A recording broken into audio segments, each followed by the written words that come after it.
in a space in this virtual digital world. We are here. Gonna let a couple more folks come in before we get started. Um, I just have a feeling that tonight is gonna be one of those nights. I am absolutely looking forward to it. We are gonna get through this intro so we can get to all of these incredible artists. Like, y'all absolutely are amazing, for real. Um, just absolutely amazing. Like, I could say that all night. I won't be a broken record on that, but I could say that all night because y'all are just a phenomenal community.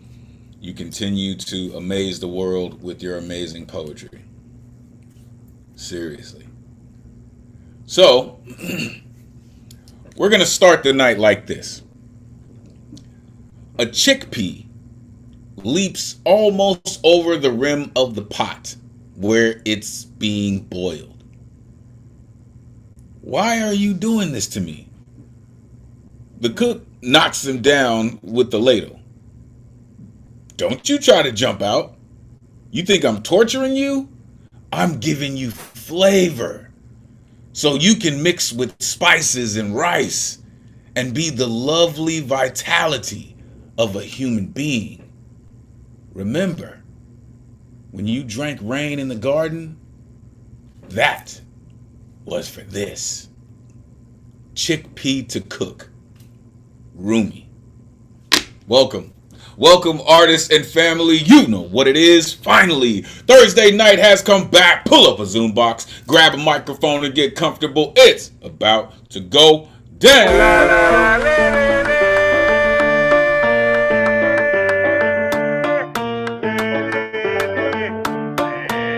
Oh, yeah.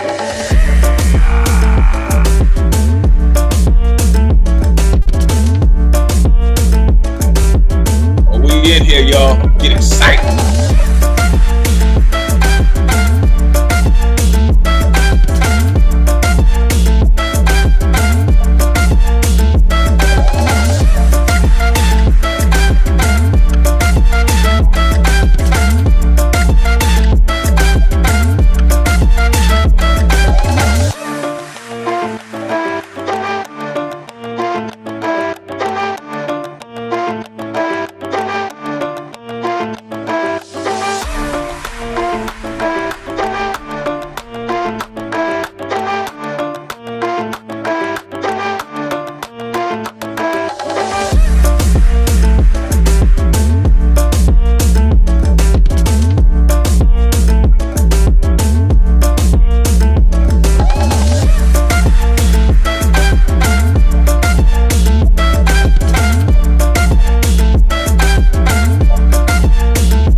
Good evening and welcome to the online open mic presented by the legendary New Eurekan Poets Cafe. I'm your host. My name is Elemen2al. Happy Thursday. This is the jump off, ladies and gentlemen. Let's go.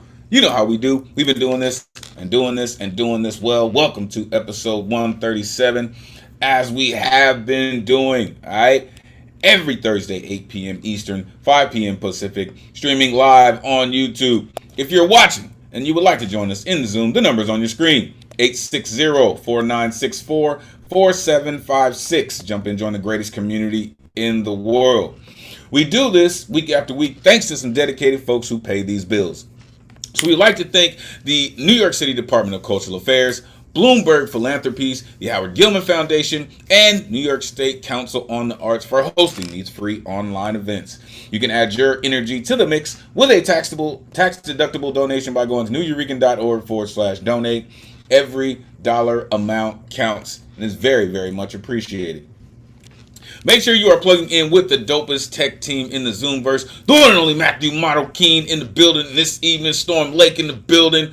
One half of the dopest double team. I'm telling you, tag team champions is who these cats are. You can catch them tomorrow, Final Friday. It is going down.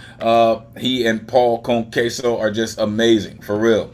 Also, my man Brian Lee, the one and only Kid Kuzma, make sure you show him some love. And as well, the one and only Ron Mark Thompson, aka RMT. You're not down with RMT by now, damn it. You should be. All the way up in the BX. You know what it is.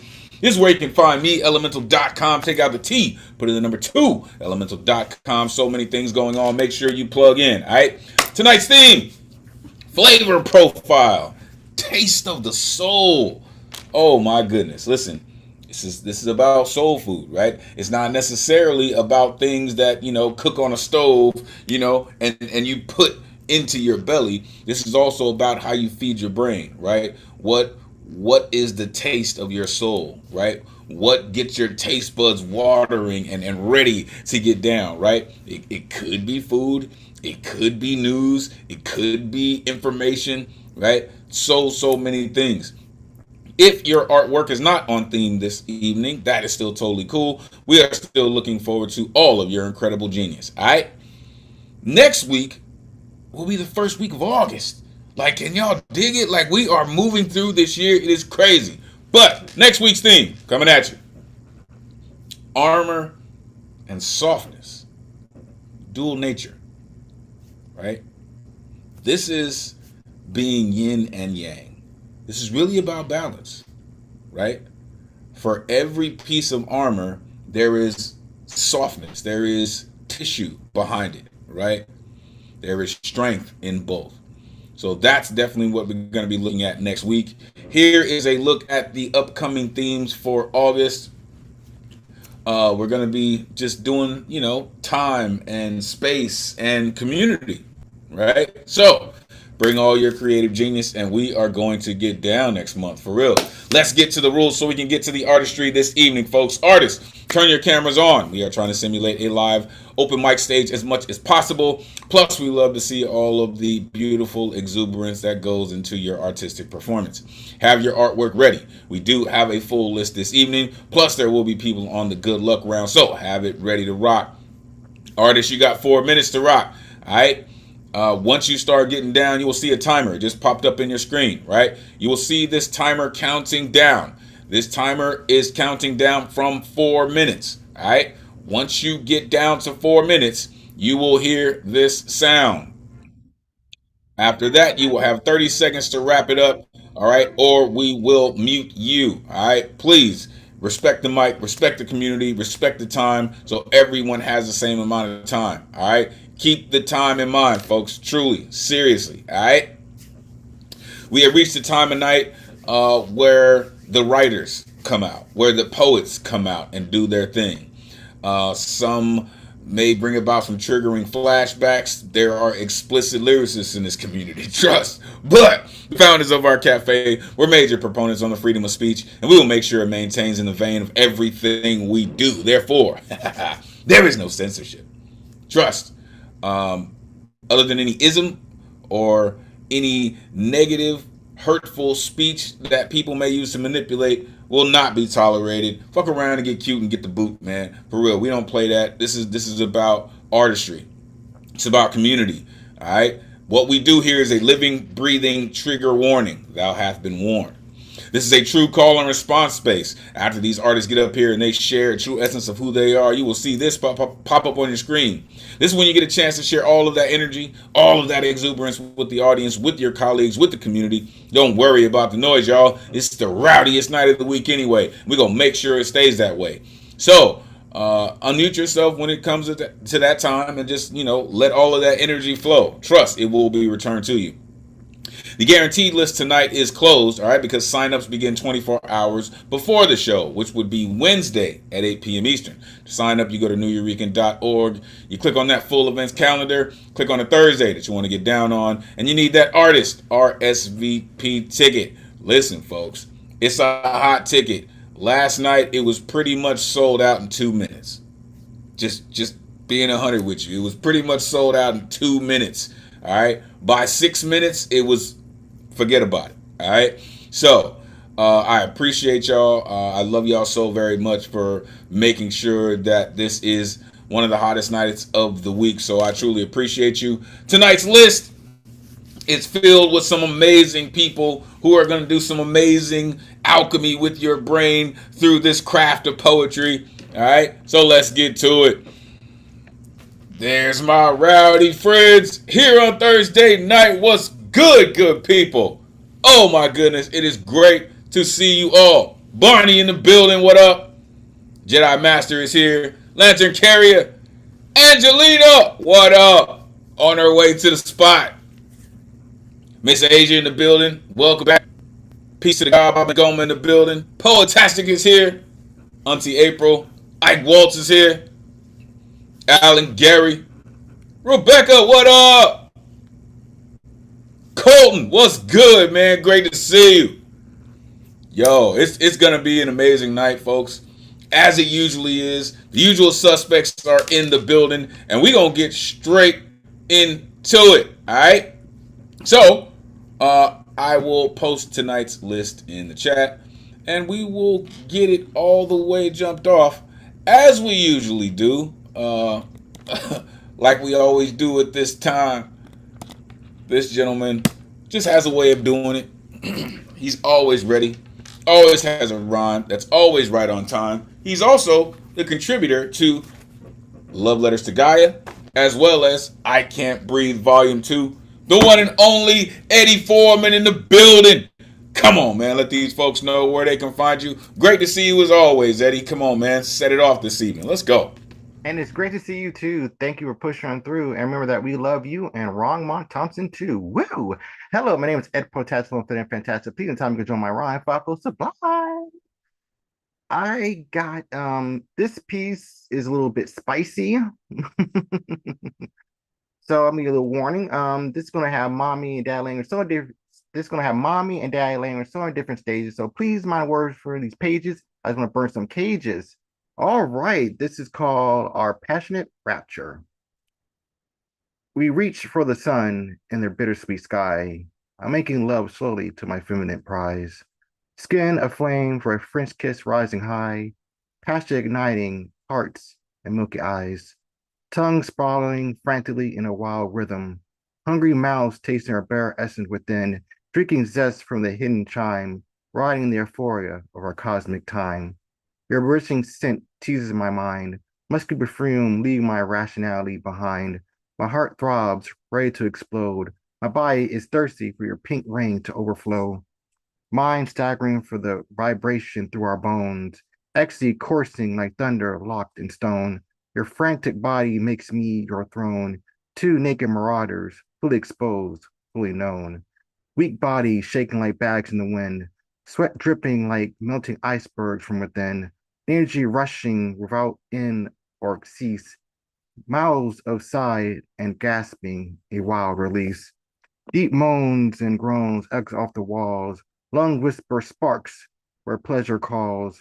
Legs failing, crawling to maintain the trance. Burning volcanoes erasing our dark circumstance. Bodies leaning forward, reaching for balance. Hands gripping curves, instinctive defiance. Mindlessly dancing a passionate duet. Moving and grooving, surrendering without regret. Your soft legs rise like a sacred cherry tree. My harness is weaving into your pink sea. Fast-paced currents, swimming in erotic tides. Surreal sensations guiding climactic rides. Eyes locked in a snowy, watery trance. Mesmerizing, lost in the cosmic dance. Greatness fickled as mundane thoughts die. Advances together from one romantic sigh. Hearts bursting from rumbling chests, shivers of fire achieving our quest. You scream yes as desires climbs higher. Our flames are blazing, heated, never tired. Flashing images of honey and cream, a bare tangle disturbing the quiet dream. Sparks playfully shooting up our spines. No time to discuss or curb our declines. Neither wanting to stop, minds start to pop. Currents are intoxicating, rising to the top. Nonstop waves towards ultimate release. Consciously fading, dissolving at peace. Feeling the moist, hollow space inside. Clocks stand still while sunlight collides. Body frozen, unable to move or flee. Lost in the Sandman's gentle melody. Heavy hands resting, eyelids closing tight. Sunshine is pouring long and bright. Windows shut to the world outside. Two souls intertwine in a cosmic tide. Thank you. That's how you do it, Eddie. I love it. Unmute yourself. Give it up for Poetastic. Wow. Yeah. Oh my God. You know, this was not a side of you, Eddie, I expected to see. Somebody please get me a towel and get Eddie a room. You know, that's always a very silent time for me, and I'm obviously not a silent person.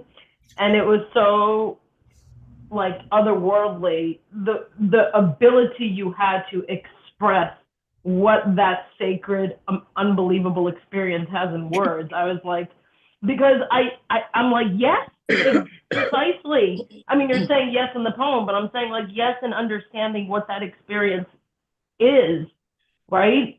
Soul and physical. You went through every single aspect of it. It was just, oh, thank you.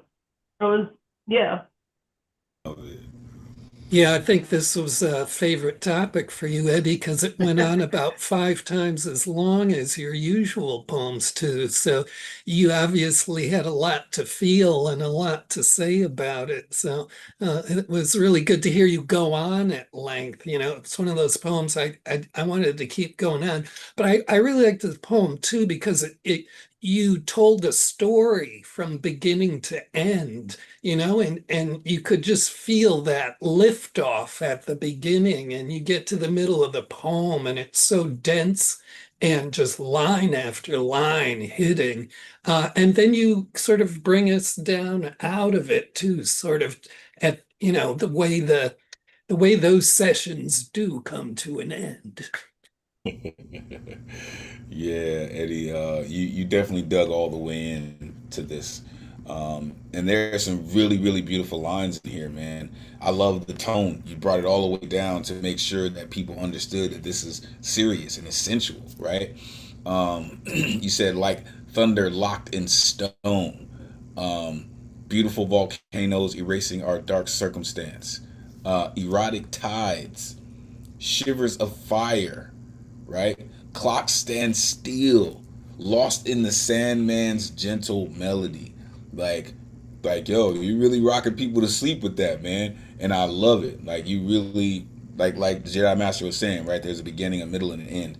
Great work, Eddie. Truly, great work. Appreciate you, man. As always. All right, y'all. Starship is underway. Shout out Sam Hardy who came in the building. Shout out Lady K who came in the building. Joski C, Jesse Marie. Shout out Terry Rose Jertson in the building. Let's keep it going. Coming up next, this man, listen, I love his style. I love his writing. He is always, always on it.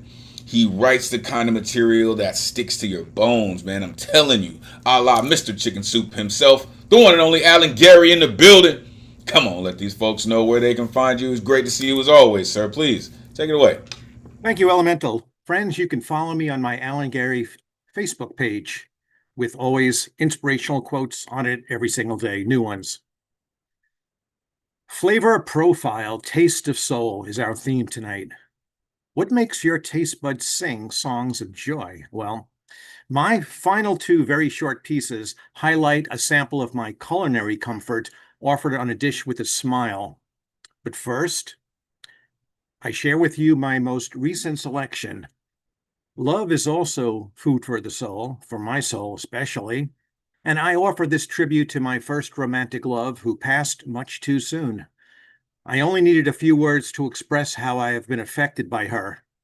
I think it says so much. It's called Emma. Emma, you had me when you sang hello. Your siren song snagged my heart. You looked into my soul with a vision gifted by the gods of rock and roll. By reaching out, you touched me, deeply breaking through inside. How did you ever see what was invisible to the world? Loving you was easy. You made me never let go, no matter how far away. Time came, ended our show.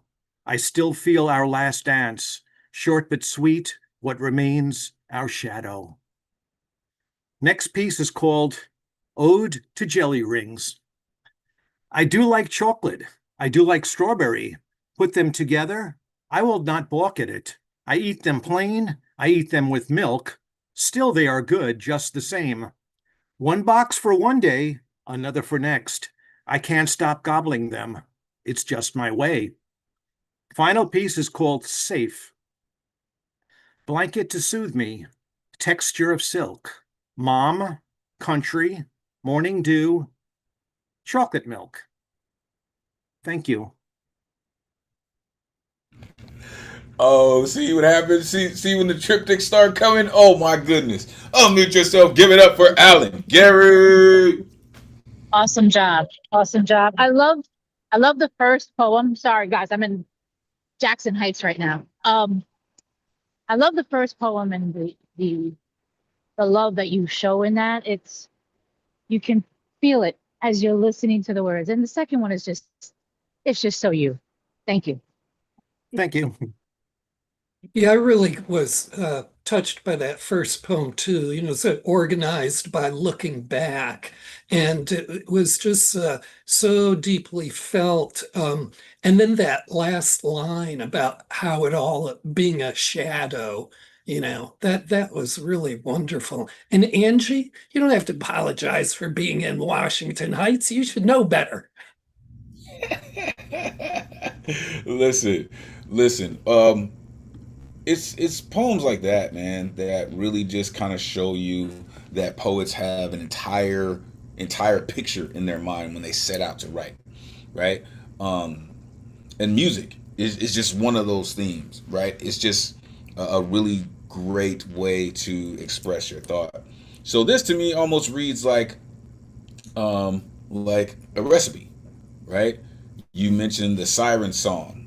You said loving you is easy, right? The shadow of the dance, right? And then the ode to the jelly ring, right? You said it's just my way.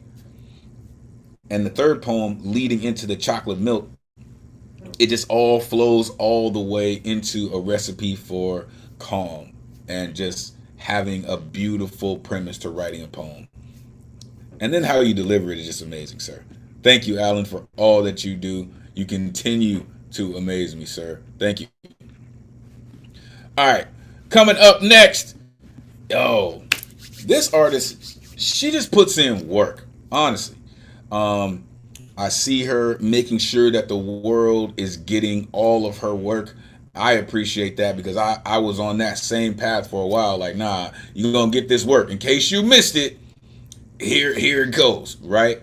And when you're dedicated to it, this is how it goes. This is where it comes from. So I am very much appreciative of every time she comes through. I look forward to her work. She just gives you the real deal. So prepare yourself for the one and only Auntie April in the building. Come on, let these folks know where they can find you. Great to see you as always. Please take it away. You can find me on IG, Auntie with a Y _April. This one's called Malfoy, Bad Faith.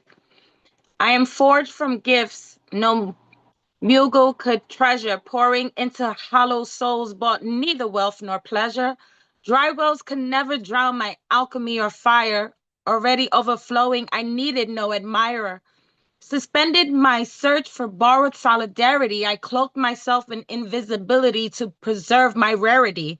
My presence was the present not every heart could receive. Some only see illusions, never truths that should believe.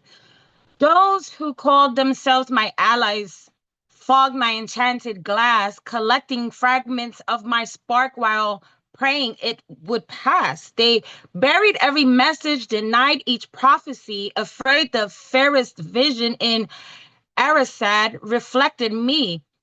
My voice holds depths a sarcophagus couldn't decode, ancient runes etched in their long forgotten road. Still, I'll try to wake the dead from graves they choose to keep. I knew their monsters like mine never truly sleep. The hand that offered healing became the one they curse. Starving leaderfolds consumed compassion to quench their endless thirst. Avada kedavra, poof, gone with one flick of my pen. wands wielded by dishonesty will always bend. My patroness guards me where dementors feed on fear. Their darkness loses power whenever I appear. I wield my sorcery only to unravel wicked spells. My wisdom illuminates through their shallow shells. They stayed beneath me, yet claim that I fell. Decide to remain haunted, then I'll drag you down to hell. I have walked with demons until they learned my name, shared silence with death, no longer fearing its claim. Even shadows kneel before a life they cannot sever. I survived the sharpest suffocating airs of winter. I created a heaven where the creatures were free to roam, not to disappear, but to guard my throne, my own feasting upon the faithless who once dampened my wings, protecting the infernal-eyed, resurrected from dying dreams, projecting all their fears. They tried to curse my magical powers, but phoenixes don't perish. They rise through the darkest hours. Those who have no vision, they praised my flame. It cannot be smothered. I cannot be tamed. You transmute every wound into shame. I transfigure affliction into strength. We are not the same. Like Dumbledore, I found happiness in the darkest of times, choosing to conjure light out of old crimes. The incantation was never for the room, nor to impress the crowd, only to guide those lost like me until they were found. Lumus Maxima. Home. That was just something I did because the British guy from last week, I was like, Harry Potter for some reason. For sure. Me too. So give it up for Auntie April. Oh my gosh. Yeah, that broke me. I'm dying laughing in the street. Awesome job. I can't even stop. Harry Potter. That was great. Thank And you. your background fits it perfectly, and it was just, you could just feel it and visualize it. It's just like, oh, the poetry is always so much, I can't help it. The yawns are kicking. I don't know how it went there, but like I just started, the thing was recipe, and then I was just like, well, I'm made of gifts. And then it just, from the gifts part, I was just like, and then the Harry Potter, I don't know, it just kind of went left, and I just ran with it. Sorry, guys, I wasn't on. No apology necessary, really. Yeah, I'm really digging on your rhymes, April, because they're just so meaningful and tight, You're not getting to the end of a line and just grabbing for some word that'll rhyme just to fill that rhyme space. You really have, they're just so thoughtful and they're just so organically appropriate. That's a big talent in my book. And this poem was about, sort of trying to be recognized and having your influence appreciated. And it's a way to kind of put people around you on notice. And I identified with some of those lines about at first just wanting to kind of blend into the background, but then later on just figuring out what the fuck, I'm just going to do me, and whatever my influence is on people, that's on them. That kind of attitude, which I admire. There was that great line about turning affliction into strength, and that's what I felt your poetry is really all about, that life force. I just wanted to say one thing also, that I think your delivery is so important. It puts an incredible importance to the whole poem, just the way the positivity and the confidence that you have in your words really comes across. Thanks. I just was like, it was funny because I'm reading it off my notes, and then my finger highlighted everything, and I was like, oh no, I'm about to lose. No, there. Oh, by the way, did you catch that there was a little Kanye in there? My presence is a present, kiss my ass. They Hey, cleaned come it up. on now. Listen, see what happens. See what happens. What I love about poets, right? That's what I love about poets. Because we always sneak in genius, right? Shout out my slam master. He reminds me all the time that great artists are clever thieves, right? And we know how to put these things in our work, and they emphasize them, right? But it also goes to show, who some of our influences are. Um, you like this is really really a really dope piece. You said some only see illusions. My voice holds depth a sarcophagus couldn't decode. Like I'm like, okay, we really going there. My wisdom illuminates through their shallow shell. I created a heaven. What? And then the affliction into strength. Like it's just turning, right? It's that alchemy that I mentioned at the top of the show, right? It's that alchemy. It's what we do, right? You hand us lemons, we make Beyonce. You know what I'm saying? Appreciate you, Auntie April, for all that you do. Keep rocking. For real. Dope work. All right, let's keep it going. Coming up next, this artist, listen, absolutely heard what I said the first night she came through. And I told her she needed to be here every Thursday, and she has been. She has been 100% all the way locked in. Just being a part of this community. I love when artists do exactly that. Thank you for being present, for being here. Truly. The one and only Rebecca in the building. Come on, let these folks know where they can find you. It's great to see you as always. Please, take it away. Thank you. Yeah, this is equally selfish because I am the best human being I can be being here. So it's on truly. So it's on the healing subject, and I'm going to do a poem that builds a little on last week, The Wanton Women of Faith. I'm not getting all the words right. Close enough. But it's and that learning to learn on my own. Okay. And there was how I was told to learn, and then there's how I just walked into it. So it's called the hammer holder and healer of heavy hearts. As David, you head into battle with psalms upon your lips and knives sharpened, ready to greet the party on the other side with discernment and grace while maintaining a battle-ready position. As Abraham, you head up the mountain with a heavy yet God-willing heart, bringing the sacrifice upon the altar of the ego of self we hold on to with an iron grip of control.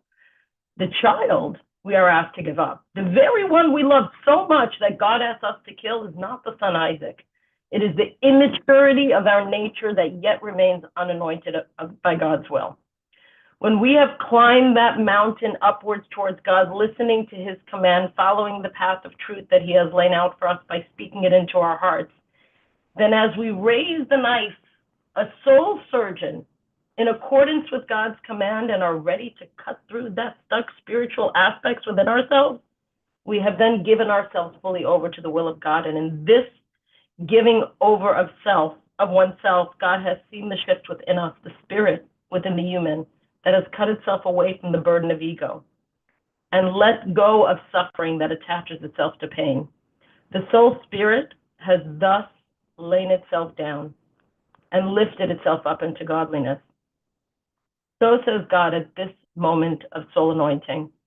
Behold, the purpose of the knife you hold has dissolved itself by the hand of your faith. So lay down thy weapon upon the altar and look to your side where I've provided the sacrifice I have prepared for your soul to remain sustained.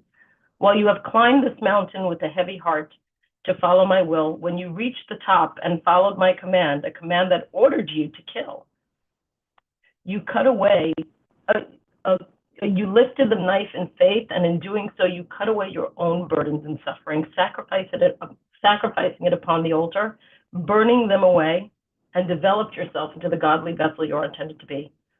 Accordingly, you may abide now in the safe abode within yourself that is cultivated, a temple of godliness you will carry always, while the child inside of you, whom you released in trust, by abiding in my will, can now rest in its grace, itself in grace, can now rest itself in grace, enveloped in my ever-present loving embrace. My command was to cut away your burdens and release the suffering you attach to its pain. Once you have done so, as I asked, your spirit has unlocked its soul and released itself into the wilderness of godliness.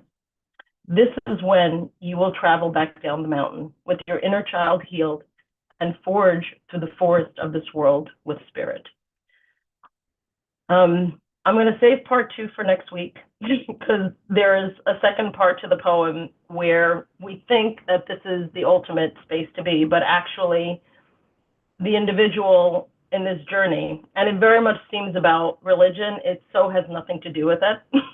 It's what the lens I learned through. This is all about the journey of the soul. And that's what it was for me. It just happens to be through the Torah learning that I learned as a child. And the second part is actually much more battle worn and torn, surprisingly. And walking out, I'm not going to even say it. I'm going to save it for the next time, but the whole second part. So that's not the end. Yo, that's amazing. For real. Unmute yourself. Give it up for Uh, Rebecca. Rebecca, I know you said that this had no like religious basis, but I feel like I just went to church. Synagogue. Yeah, like Yeah. yes, I feel like I just had a spiritual like awakening in hearing your poem. Like I felt like I was in the church in the temple. It was awesome. You have a very like your canvas is like on point. No jumping, no nervousness from when you first came to now. There's just so much. There's so much growth. I love seeing it. Thank you. Oh, thank you.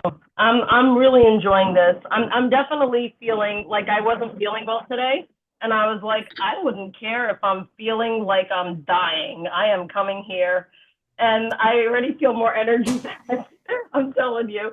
So thank you for saying that, especially on a night like this, because I've been like not feeling well for 2 days. And, you know, just being here is just lifting my spirits immensely. You know, I'm glad you said it wasn't about religion because I wasn't so sure that it was either. I mean, it was, so religion is really an allegory in this poem through which you're talking about what the poem's really about is looking for a purpose outside the self and an inner transformation a person has to go through to kind of achieve that. You have this a lot of beautiful lines, but in the beginning, near the beginning, there was this really wonderful line about the immaturity of our nature. And I also want to give you props for, in the poem, speaking in the voice of God. That's a big leap, and not many people can pull that off with assurance. Well, I mean, listen, to stick with the religious undertones, right? You believe what, people believe. If you were made in someone's image and you think about that we are all somewhat reflections of our parents, we have our parents in us. Therefore, the Most High resides in you. So when you do speak, you are conveying that same grace, that same blessing. And when you say things like this, though you mention it and you say it's not necessarily about religion, listen, you can't deny that the Most High put this on your heart to speak it, to deliver it here in the way that you did. Even as you said, I haven't been feeling all that good, but I got to get this, right? That is the universe speaking through you, right? You said, let go of suffering that attaches itself to pain. Develop yourself into the godly vessel. That's you. Right? So I'm looking forward to this second half, to the next, right? The next installment. Like really, really bring it. Because listen, we got that. We got that first part. And we are here for the second one. Excellent work. We truly appreciate you. We truly hope you feel better as well. All right, let's keep it going. Coming up next, one of the newest members of our community, has found her way back. Shout out for the representation of the golden ratio as your background. Love it 100%. This artist has come through and she gonna put in that work for y'all just like she did last week, and I'm sure it's gonna be the same this week. The one and only Miss Asia in the building. Come on, let these folks know where they can find you. Great to see you as always. Please take it away. You too. Thanks, Elemental. Great to see everybody. Actually, I am not on socials right now. I'm kind of just drifting. I hope everybody is doing well in body, mind, and heart. And if you're not, you're going to get there. The piece I'm going to do tonight is called Crybaby. They say the baby came from the mother's womb and didn't make a sound. Smacked on the ass and dangled by an ankle. Ain't that what they used to do? Blinded by fluorescent lights already tied. This baby been here before and it's probably right, because where does choice truly lie? Angry voices ripple through amniotic fluid. Why is she always crying? Broken eggshells, tippy-toe everywhere she go. Why is she always scared? Failing to understand the tyranny of hands at the ends of arms, disconnected from the one she used to know. Why are we always hurting?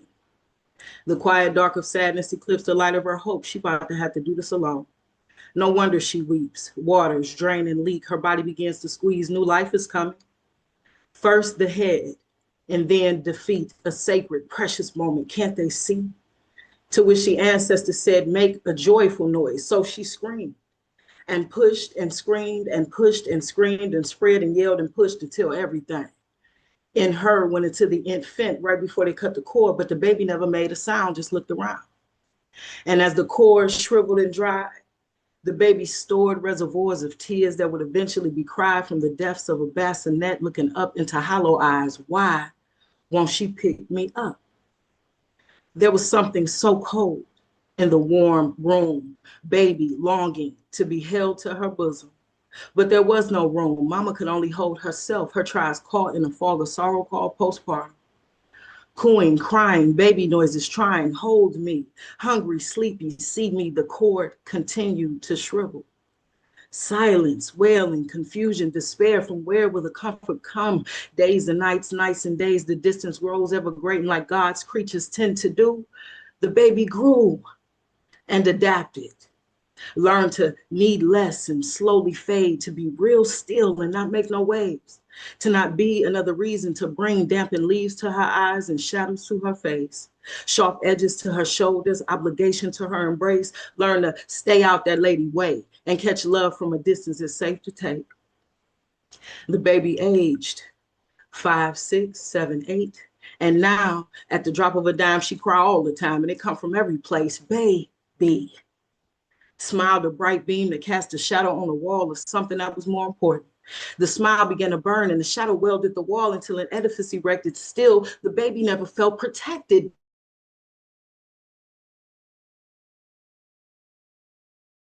Ability, and both hearts swelled with water.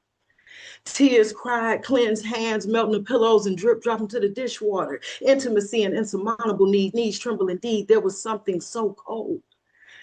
Days and nights, nights and days, the baby continued to age. 16, 21, 35, 43 with hypersensitivity. But remember, the baby never made a sound, just looked around. So now the inner child is making all the noise. Now the inner child has encapsulated the voice. Who among us need to be held to the bosom? Who among us has known the hollow eyes? Who among us has learned to silence their cries? Follow the cord back to the source and cry, baby, cry and make up for lost time.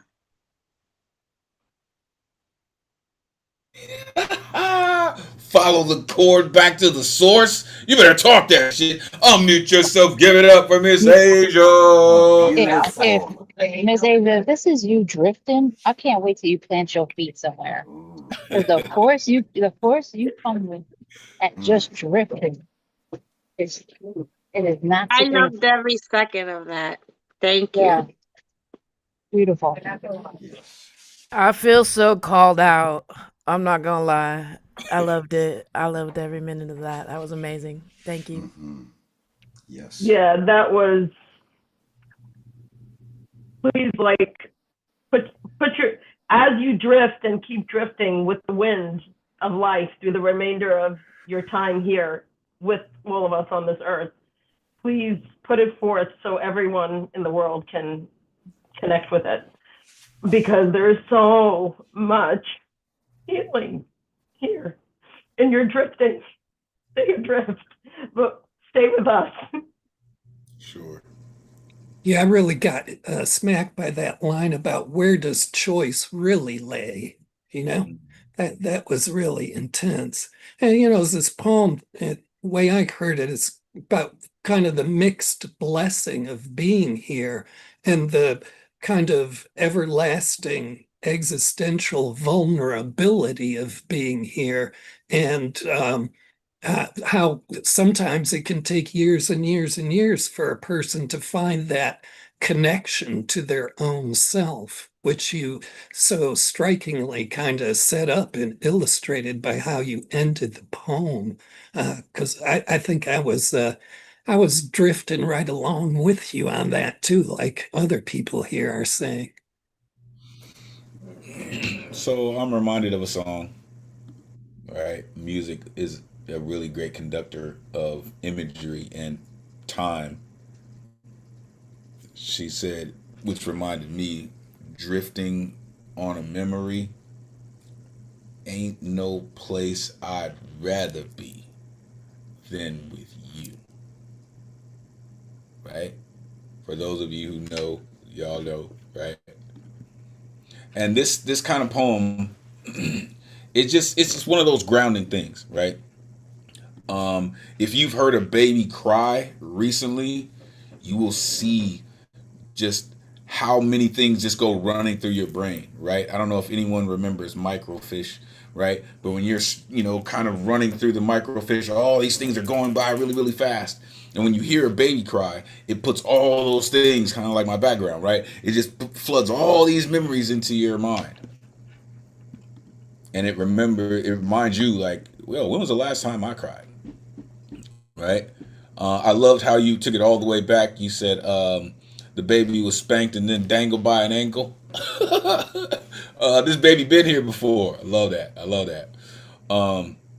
But I also loved how you touched on something very, very serious in this poem. You said the baby was looking up to the mama, but mama could only hold herself because of postpartum. And that is a real, very serious issue, right?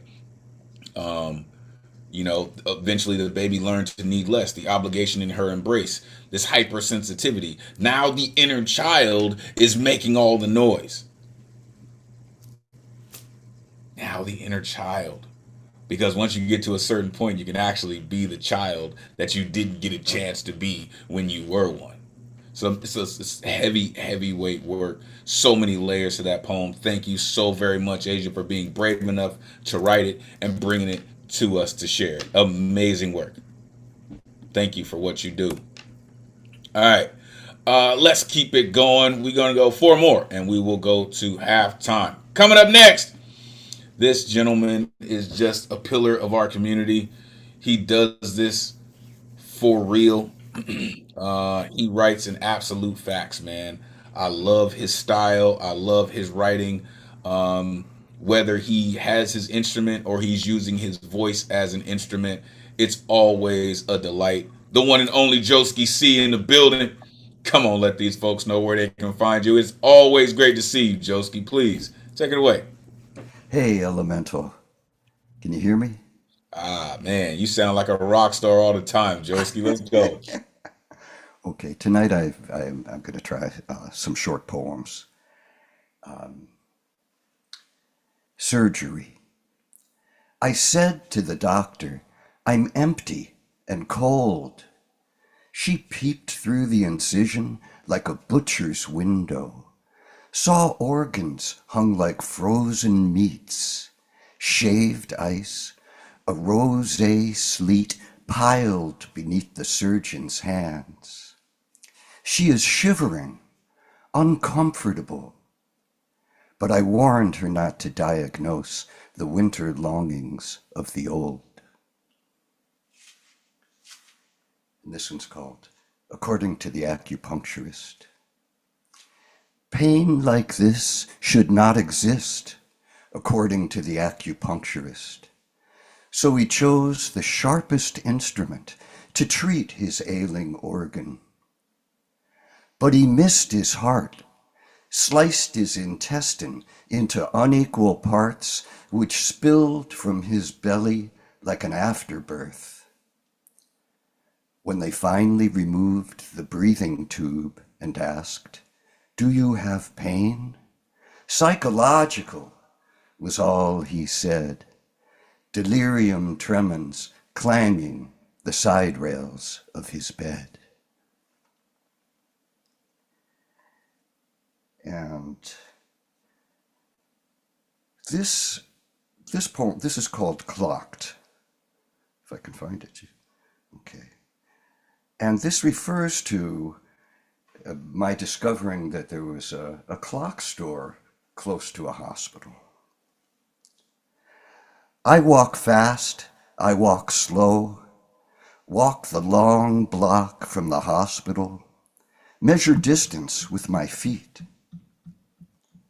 A clock shop on the corner buys some time, drawn in, compelled by bells and chimes, and everywhere hands wipe their faces over and over again.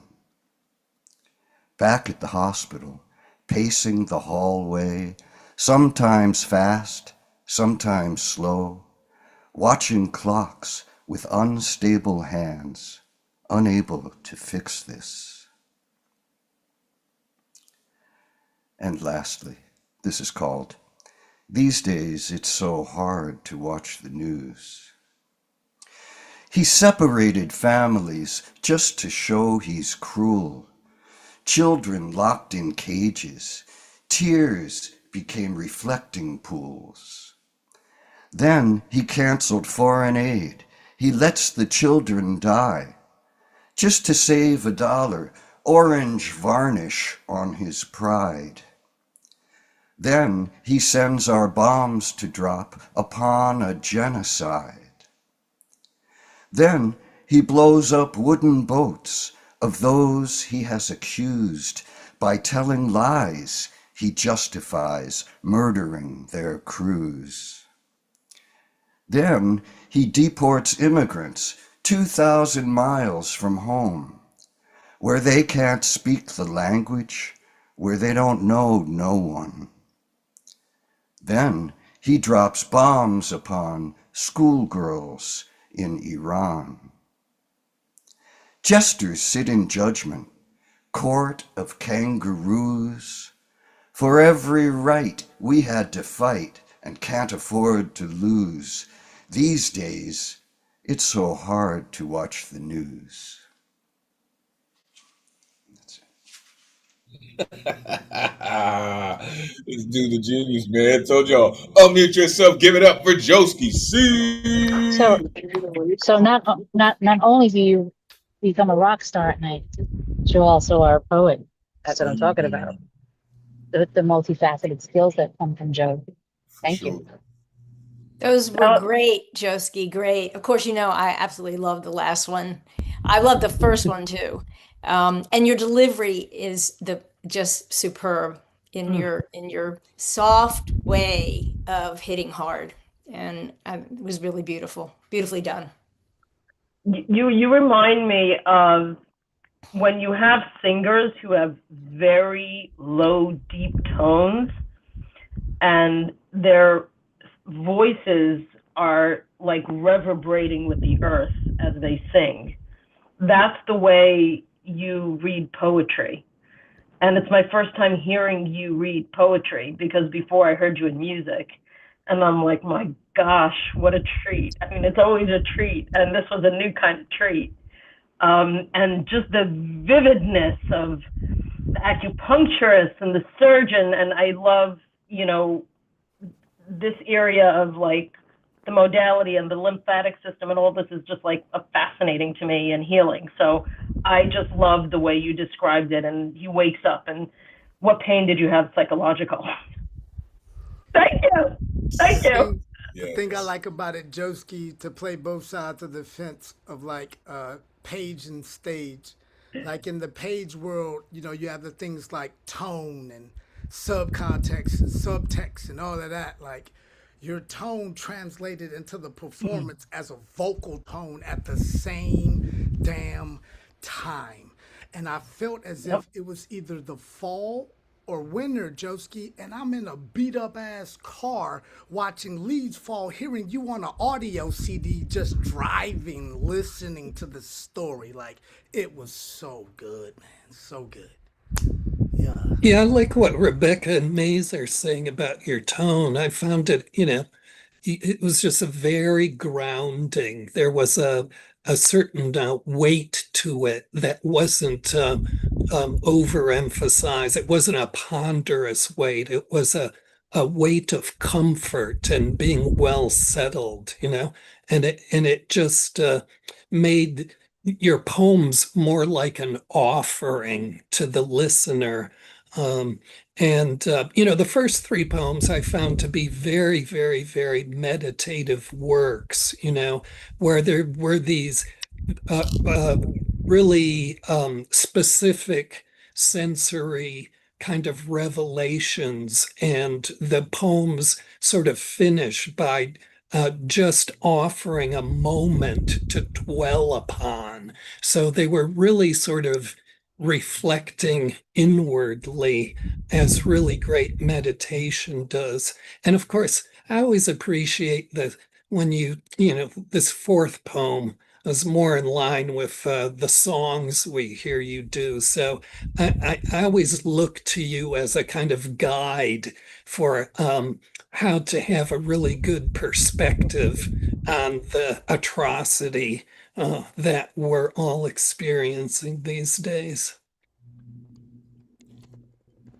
Joski, your approach to poetry is just that, right? It does have just this level of stillness, right? Like, and I know you live in the Pacific Northwest, right? And they should put you like in the airport, like, broadcast your voice in the airport or on the news. They say, "Oh, it has snowed 10 inches today. You're gonna need snow tires. But welcome to the Evergreen Day." Like, it's just like you just make people really comfortable with how you deliver your work, and then you bring them things like this. Between the organs hung like frozen meats, between choosing the sharpest instrument, the psychological, right? Buy some time. Come on, man. And then the last poem is just, it reminds the world like time is finite. It really is. And I love how you backed it up, right? From the clocked poem into these days, it's so hard to watch the news. And that's an absolute fact. Thank you, Joski, for all that you do. Shout out Deneen, for real. All right, let's keep it going. Coming up next, all the way across the pond where it's wicked late, this gentleman is the most eloquent writer in the world. He finds a way to just bring chaos to the table and sip something smooth and remember that chaos wasn't always chaotic. I know it may seem crazy, but he does this. I like to say that this gentleman and Love have a thing going on like Billy Paul and Mrs. Jones. You're going to see why. Dr. Love himself, the one and only lantern carrier in the building. Come on, let these folks know where they can find you. Great to see you as always, brother. Please, take it away. I grew up telling Nancy the rhythm of dance with drums, cotton, bamboo, sexual dance. She my thirst, pills, killer mangoes in my teeth, and wolves springs and arms. I touch my hair has been stored and holes, brought crayfish and crab, shark claws, and of crayfish things, crab and feels of the trouble past, blended in the sanctity is lush flora and fauna, is mellifluous drone bees. Picard fruit and coconut, America, the culinary, souls like hammered fruit, your rice and peas. I love yams, potatoes on the ground province, corn, boiled salt roasted, brightly and ripe plantains. My ones, Eben skin good for my mother's hate culinary, vio mis caderas al ritmo del caso, vino, Pérez y baile. My soul food like from over buns and pies, lime juice, sorrel, sea moss, salt, and my desserts homemade ice cream, papaya slices, sweet potato rings, and flavored bananas. In London, I would sometimes add the cake in ramalai, gulab jamun, or the Italian tiramisu, all which made my stomach joyful, was truly delicioso. More cases include add to my plate bully bakes, mutton with biryani, followed by a cup of hot malai. I was also fond of Salisbury, Spain cutlery gem, and a quintessential symbol of Spanish cuisine. I was drawn to the world of Sada Valley African style. My favorite Don McNee with chapatis and authentic mango lassi, luscious in taste. Beyond Grenada, Fred Hills is a blend of creativity, a in dishes, Africa, France, Spain, India, and the indigenous people. One for our traditional dish known as seafood. Seasonal delicacy made from transcend fishes, signature nature identity. It is harvested fresh, cooked in ribs, cakes or sauteed, highlight the delicate flavor of the fish. It is a testament to an culinary tradition, wanted by the rhythms of land and water, celebratory, simple, and a portable reminder of how food to preserve a community spirit. Know finally that the soul is infinitely delectable. Attitude of gratitude and selfless service, place of love, devotion and surrender, fierce cup, discipline and longing, abounding intensity, truth, born the purity and mercy of grace. This is to lofty favor for the greatest ecstasy, the soul, the land carried. Thank you.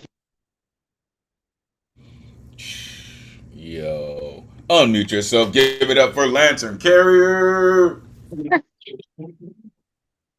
Awesome. Even with the, I think we had like some feedback towards the end, and Yes. hearing Lantern speakers. I want Lantern. I have like a whole list of you guys to do my audiobooks. So when y'all are ready, I have a dissertation I got to start working on. So yeah, when y'all are ready, I'm ready. For sure. Love Lantern, listen, first and foremost, let me address the elephant in the room, right? Your connection is it's difficult for us to hear all of what you're giving us, because it's very choppy, right? So we're only getting so much of what you're saying, which is really unfortunate, right? Because there are times where your stream is coming through perfect, and then there are times to where the I don't know if it's on your side or our side of the pond, but there's just a break in the connection, and it doesn't allow us to hear all of it. But there are little pieces of your recipe that we get, right? As soon as you mention tiramisu, I'm just like, like, are you kidding me? we're missing a king's buffet here that Lantern is serving up for us, you know? Because you're so eloquent, and you being a chef of words, trying to lay out this magnificent meal in these poems, and you just describing each piece of it. It's just amazing, sir, because we can see it. Even though the audio wasn't working with us this evening, we can see it, and we can taste all the flavors that you're delivering in your work. And we very much appreciate you, sir. Truly. You are one of one. Please continue to do exactly what you do and continue to share it with us. We appreciate you. All right. Let's keep it going. Coming up next, this artist, she comes through and she has found a lane. The past couple times that she has come through, she has done something with these songs, and she is making you remember why poets do what we do. She is a thinker, she is a writer, and she shares incredible pieces of information with me, such as how fascism works. Whether she is ranting or reading or giving us a piece of her soul, it's always incredible. The one and only Bonnie Soloway in the building. Come on, let these folks know where they can find you. It is great to see you, Bonnie. Please, take it away. Thank you. I'm on Instagram only until I find the right platform. I've been in Florida the past month, so some of my feelings about Florida are in here too. But this is called a vigilance of choice. The days combine their meaninglessness, a punishment of sorts, draped in summer swelter, a morning stillness with a voice, whispering an urgency, a vigilance of choice to pick a method of survival in a life each day destroyed by enemies of logic, truth, and justice no living being can avoid. A life each day betrayed by truths we thought we knew, that though we're far from perfect and often disagree, we at least were taught to run our lives with human decency, void of plunder, void of greed, void of law-breaking deceit. We now find ourselves immersed in a malice once reserved for the world's most ruthless leaders wielding razor-sharpened knives to divide our commonalities with disinformation's blatant lies. This has always been America, but things have gotten worse. We see up close and personal this country's incessant violent thirst. Reawakening a resurgence of fertilized racist creeds, increasing murders of young Black men and women, denied before our eyes, calling every hanging, drowning, or body dumped a foolproof suicide. No investigation needed when the end game is so clear. To hell with the Constitution or, God forbid, morality. An ignorant portion of this country feels entitled to believe they will make the decision of what skin color can do and can achieve. When Nolan Wells was murdered, white parents shielded all their sons, told to delete their social media, victim blaming had begun.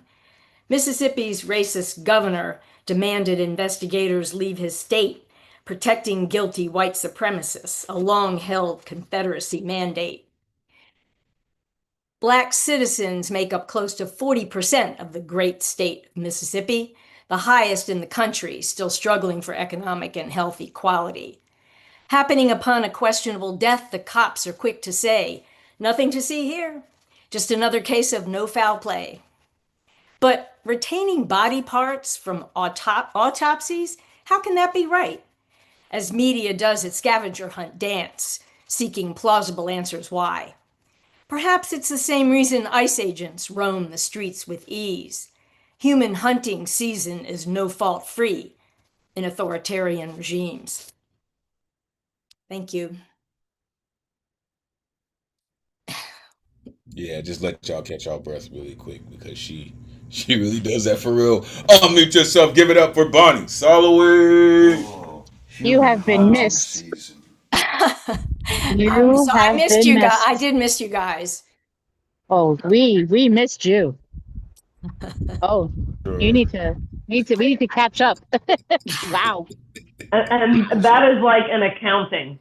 That is a full forensic accounting, top to bottom, not backing down. I love it. That Nolan Wells case is really like, I've been like in it, and I've been just like, I started my poem Mississippi Burning, but you hitting it on the head, the them keeping the throat, the wound on the back of the head, the audio of them saying, "Oh, is he dead? Is he like, how y'all gonna like?" It's so obvious, and it's still being covered up. It's shocking, but it's not shocking. Love the poem. Thank you. Yeah, Bonnie, you should have a regular editorial column in the newspaper every day. That's what I feel like when I listen to what you do. It's just devastating. Being betrayed by truth. Isn't that true? That's just really what's going on. And, this poem really speaks deeply about how cognitive dissonance has come to rule. And that was really kind of initiated way back with Little Bush. He was the first person. You remember how his press people said, "We create the reality. We are the people who say what reality is." And, they were famous for issuing these statements that contradicted themselves, right? So it's all this cognitive dissonance that we live in. It's less than a lie. It's just a complete disdain for the very idea that these people have a responsibility to us, right? And so we just, every time you hear them speak, you're hearing them speak to us in contempt of our right to know anything at all. And I think maybe being in Florida, when you said that, I just came to my mind, oh, I remember Gustav, who lived in Florida, and every week he would put out stuff like this. So I too am glad you're back here, because you're always missed when you're not here. And this poem was really a lesson to be vigilant about this kind of cognitive dissonance. Didn't I just read today how the Republican senators are complaining that the only people Trump has around him are yes men? Now, these are the senators saying this. Yeah, it's mind-boggling. Really, it's very, yeah. This was it was a hard, really hard poem to write. It was, it's just, and it just tears your soul apart, really, what's going on in this country. Yeah, I feel it, because, I love this country, but not the country that they're giving us. Yeah. I guess I've always loved what this country is supposed to be. That's about as much as I can say, right? That part right there, right? And this is why people always get angry with marginalized people or segregated people. Why can't you just say you love this country? Why can't you just say you love America? Because the America that I'm being force fed is not anything to be loved, right? The idea of America is beautiful, right? This is like, oh, I got this idea for this cake. It's going to have all this chiffon dressing, and it's going to be like creme brulee, and it's going to be vanilla, and it's going to be creamy, it's going to be smooth, it's going to be soft, it's going to be fluffy, it's going to be the best thing you've ever tasted. And then they serve you sardines with a side of Spam. What am I supposed to do with this? What am I supposed to do with this? There's nothing sweet about it. Right? So I appreciate very, very much about what you do. I've told you already, Bonnie, like, you're on the list. Like, once they start rounding all our asses up, you'll be there too. You will be on the bus with the rest of us. Really. You said this has always been America. And I love that premise. This has always been America. What you think is your own issue. This has always been America. That's kind of what I got from that. Nothing to see here. A foolproof suicide. Human hunting season. So listen, folks. I have to admit, unfortunately, that I am not plugged in to what's going on right now because I tend to stay out of that. So I don't know about what you guys are talking about this. I've heard his name show up, but I don't know all of the issues that are going on with the case right now. But if I know my Slam Master, we'll probably dig into this pretty seriously. You say Mississippi burning, and I'll just counter that with Mississippi. Goddamn, shit ain't changing. The more shit changes, the more shit stays the same. Thank you, Bonnie, for all that you do and continuing to share it with us. Truly appreciate you. All right, one more, and we will go to halftime. Coming up next, this gentleman. Haven't seen him in a while, but I'm glad he made it through. Made it this evening. I love this gentleman's work. He just writes some incredible songs. He sings them with his whole heart. I like to call him the folk singer of our generation, and arguably the dopest background in the business, which happens to be his backyard. The one and only Bill Elkins in the building. Come on, let these folks know where they can find you. It is great to see you, sir. Please, take it away. Thanks, Elemental. I appreciate it. Yeah, I apologize for not making it a few times. I've had some technical difficulties and a couple of personal ones, too. So I apologize because I really do look forward to Thursdays and to perform and to listen to everybody else perform. Okay, I'm going to do one I've done before, but it's entitled "My Diamond on Black Velvet." Am I coming through sound-wise? Sounding fantastic, Bill. All right, good. Just want to make sure. I try to avoid some senior moments here. Okay, it's called "My Diamond on Black Velvet," and it's a poem that I wrote a few years ago that I set to music. I hope you like it.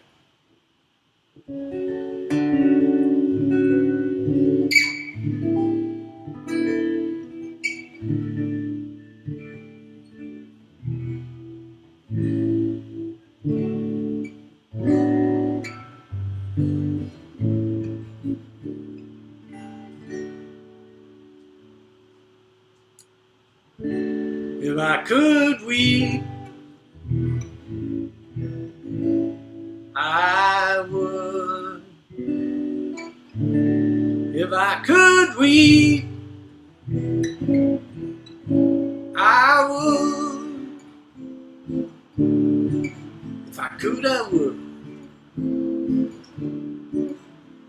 I kissed you quickly, afraid of your body, in terminal sedation. Rest my traveling animal like a diamond on black velvet, silent as air and still as stone. If I could weep,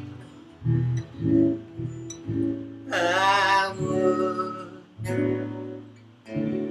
If I could weep, I would. You know I would.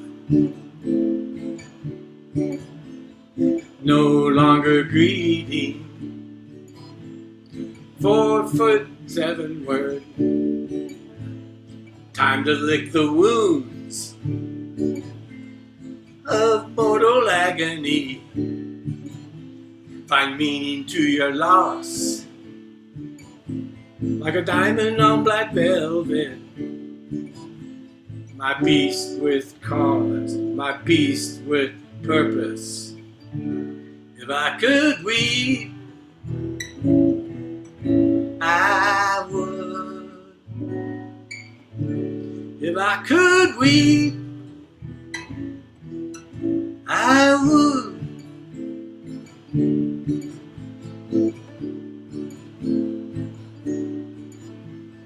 Under the guise of snow, the gray gray clouds pass like a brooding poet. Impossible to weep, no longer life behold. Your journey is accomplished. You are silent as air and still as stone. If I could weep, I would. If I could weep, I would.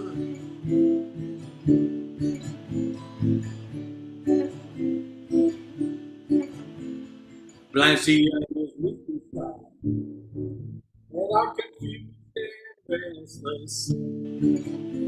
Your absence leaves a void, which they struggle to overcome. You are their diamond on black velvet, 'cause they love and miss you so. They are silent as air and still as stone. If I could weep,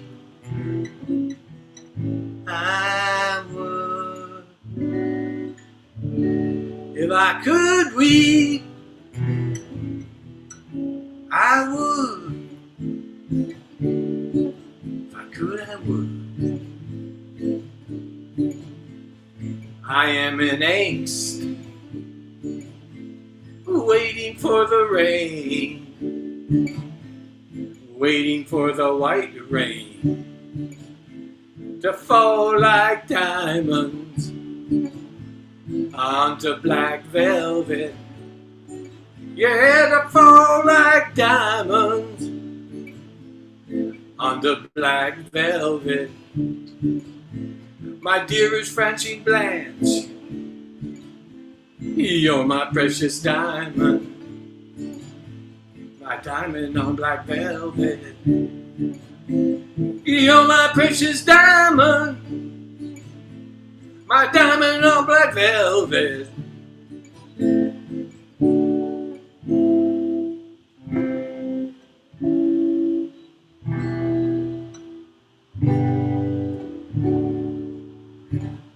Thank you, everybody. Amazing work as always, Bill. Unmute yourself. Give it up for Bill Elkins. Yes, Bill, that's that what I'm was good talking Bob. about. Love That was that. good Bob, If okay? if I could, I would. I would. I love that song. That's a It's a great t-shirt. song. That's a t-shirt, Yeah. y'all. If I could, I would. If I could, I would. Yeah. Oh yeah. I found myself just swaying with it, like the leaves just moving gently. I just had that feeling. That was just a very classic kind of topic, Bill, that, I was really startled by the line in the beginning that was something, being drawn to this person, but being afraid of their body, it's so beautiful, it hurts. And the theme is really sort of about, to really enjoy a rapture, you need to control yourself. Yeah, indeed. For sure. And then the visual of it all, right? Like the diamonds on black velvet, it brings out the sparkle of the diamonds, right? It's like that shadow that they sit on, and it makes them shine even harder. So thank you, Bill. Love this song. I love the fervency with which you share it with us. Love your musicianship. You're just an amazing artist, sir. Thank you. Sending you all types of healing vibes, hoping that all is well. We look forward to seeing you all the time. Thank you, sir. All right, folks, we have reached halftime. We are going to take a short 5-minute break. Wanted to shout out Nicole Johnson in the building. What up? Wall Poet, what up?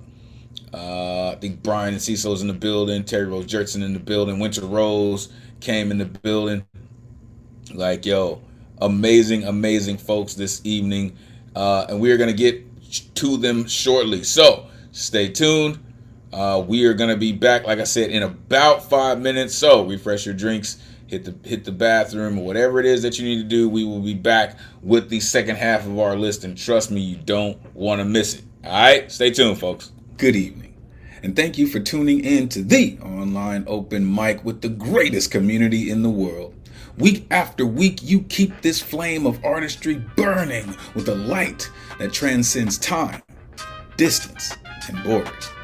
Now, welcome to the Halftime Report. I am your correspondent. My name is Elemen2al, bringing you the latest news and upcoming events proudly presented by the legendary New Eureka Poets Cafe. Stay tuned, stay inspired, and as always, keep creating.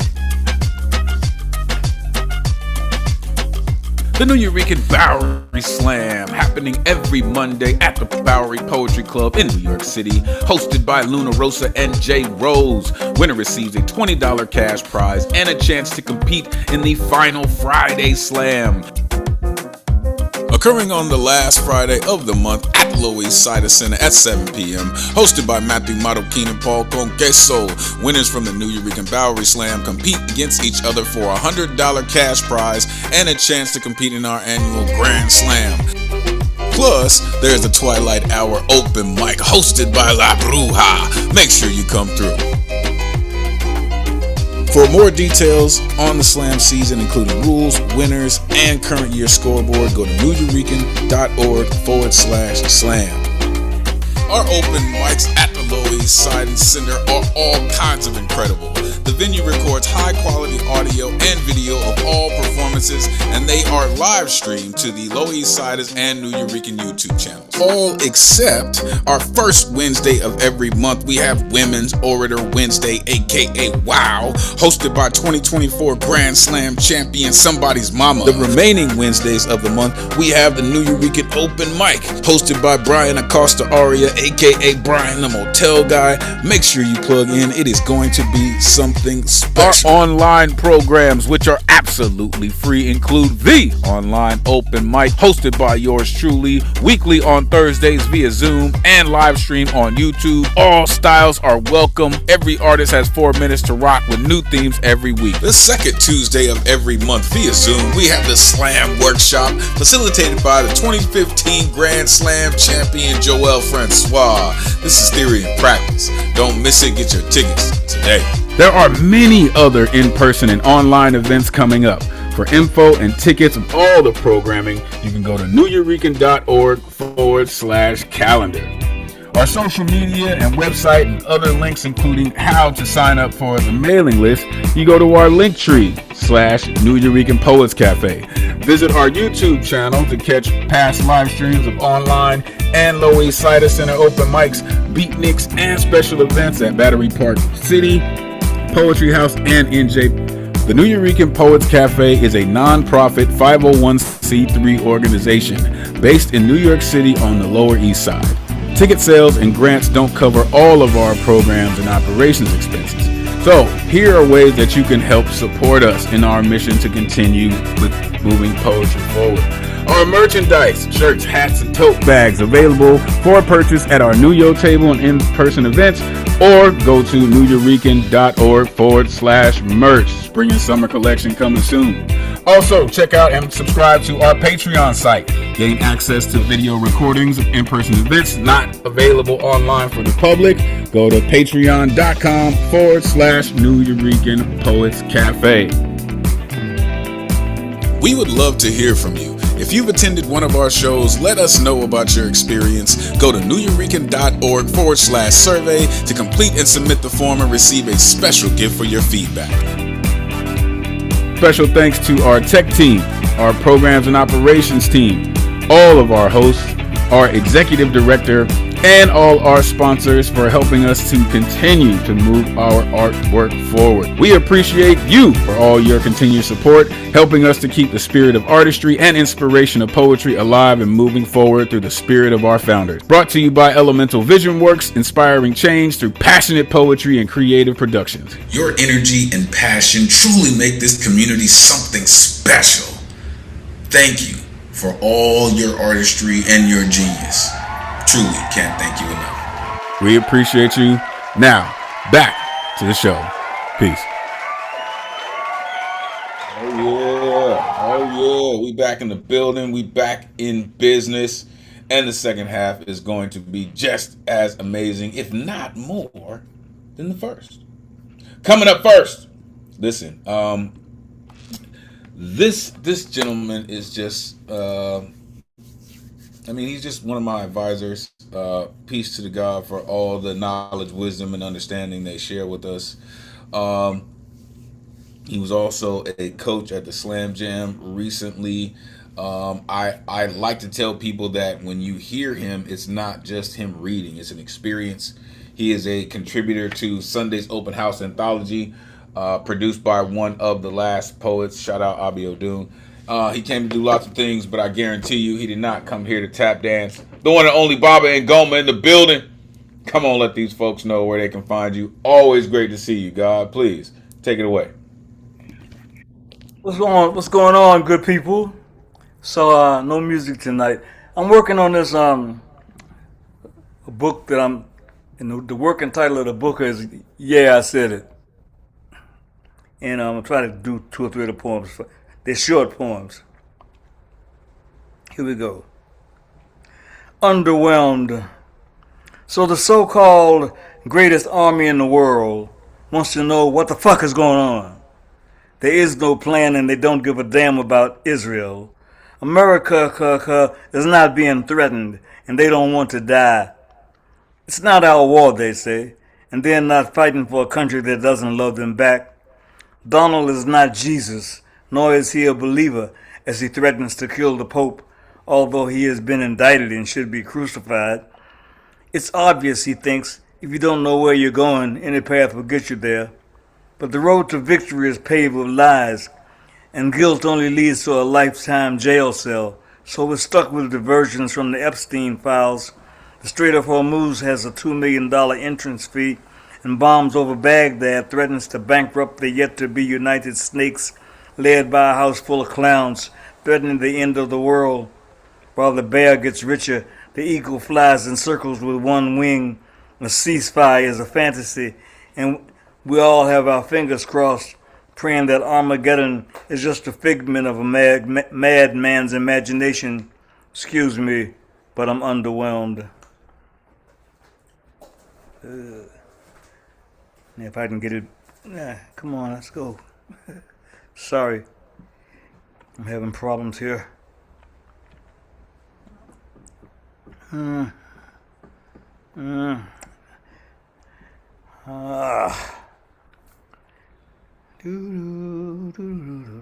don't know. I can't seem to back up. I don't know what's going on here. Oh, okay, here we go. Things fall apart. Things fall apart revisited. It's like a game of 3-card Monte.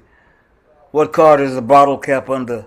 The stock market seesaws as the fixer needs a fixer, or the lawyer needs a lawyer. Follow the money. There were no weapons of mass destruction in Iraq, so in Syria, the poisonous gas attack may not be a fact. Follow the cash. 59 Tomahawk missiles at $1 million apiece. Things are suspect in the situation room. The mockery's been hijacked as Pinocchio's nose grows. It's like deja vu left over from 1998. Who's gonna take the weight? Who's gonna fall on the sword since the resident-in-chief stepped on his dick and the Judas factor is in full effect? Paranoia is the order of the day. A search warrant is no break-in, and this one is like a subpoena on steroids. The noose is tightening. The magician that pulls a rabbit out of the hat wasn't invited to the pity party, and no matter who's fired, the truth just won't go away.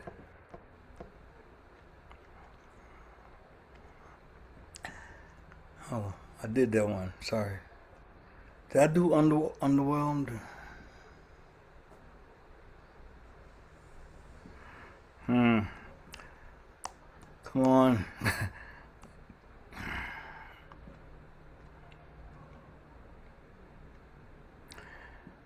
All right, I can't get to what I want to. So anyway, that's it for tonight.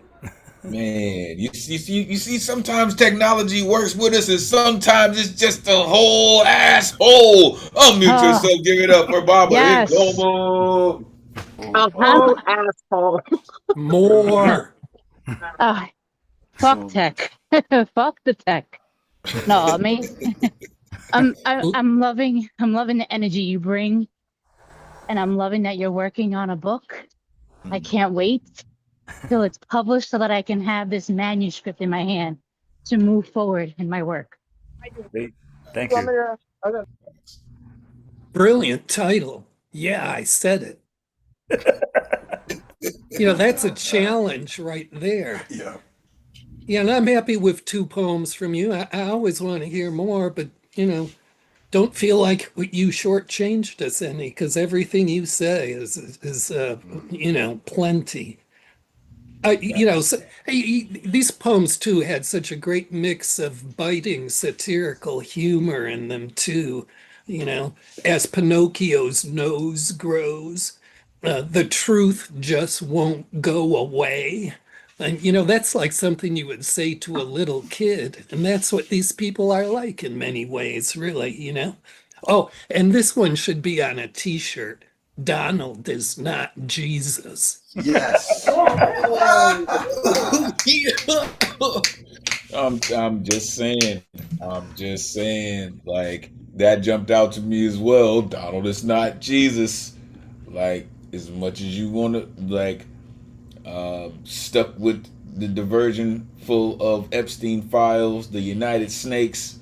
Things are suspect in the Situation Room. Like when artists like you, when writers like you, when activists like you decide to put together a collection,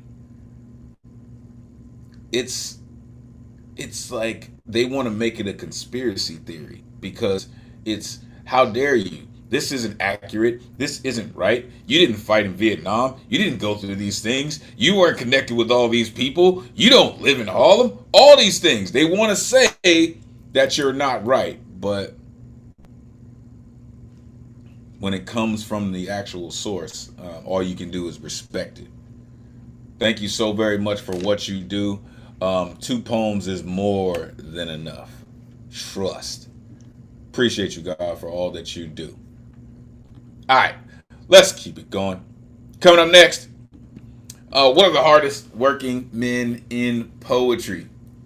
This gentleman continues to do some amazing things, come at us in different languages. He told me a number about how many years he's been on this plane of existence. I don't believe it. Just like the Baba and Goma, he just had a birthday recently. I don't believe it either, because these gentlemen, they just do amazing things.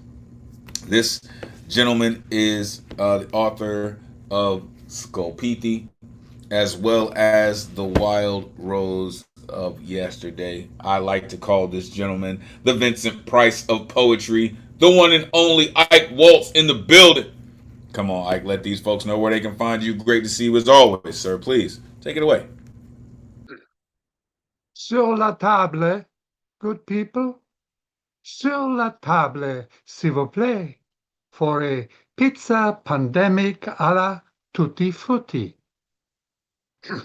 Wash your hands, wear a mask, disinfect your mind, don't panic. Steal a metal tray 9-inch wide by 14-inch long by a half-inch deep or thereabout. Cover the inside with an aluminum foil. Generously sprinkle yellow cornmeal all over you, the furniture, the floor, and spill the rest onto the foil in front of you. Release that lump of sticky, plain pizza dough clinging to the plastic shopping bag. Flatten the sticky dough to cover the whole inside metal tray. Use more yellow cornmeal to free your hands, I say. Spoon the left over sugar-free jam jar. Your favorite flavor, hooray! Smear a generous 4-inch wide, a 1/4-inch deep layer of yummy jam over the center of the dough. Wrap several large disinfected rock hard peaches or plums, cut them in half, remove the titbits and any invasive ants. Place them tightly buttered over the full length, cut face down onto the smear of jam. Fold one side of the 2-inch plain dough lengthwise over the peaches or plums, then fold the other side over the dough covered fruits. It's a double whammy, I say, and tuck the left and right adjacent dough ends tightly together, otherwise the dough will blow its belly and fart. Squeeze some fresh lemon over the lot, sprinkle organic Ceylon cinnamon over the top, and baste a lot with drawn salty butter, very, very hot. Preheat the oven to 450 degrees, all set to baking, you see. Place a tray on the middle shelf and let the raw pizza pandemic ripen for 15 to 20 minutes until you see browning. The delicious smell stops your spouse from frowning. When that ultimate sizzling of a sexy union begins to linger, or as only a pregnant pizza can smell, we are ready for a heavenly promise only an obnoxious, steady lick can tell. Remove all from the oven after 20 minutes max, not your spouse, you fool. Failing with cause the dough to get rock hard, not you, you fool. Let the pizza pandemic and your spouse cool down for 10 minutes. Works both ways. You are now ready to devour any pizza pandemic. Tutti Frutti is an orgasm for the next hour, multiple times, bit by bite. Just a 1-inch slice. If you feel nice, share it twice. Serve with exaggerating, intimidating cream made of rum, raisin, icy cream, and ready whip appears all over you, ever so licky, so mean. Your spice will scream and lick, lick, and lick you all over, driving orgasm to its toppy tip. So I ask you, when you make love, it's time to remove your silly mask. Fuck my words. After a delicious pizza pandemic tutti frutti, you have no choice. You simply must.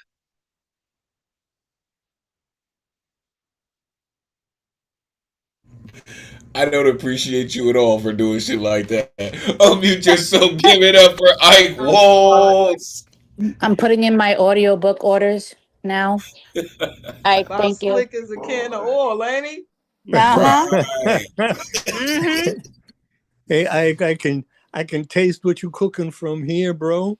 You need to be careful and bring your napkins.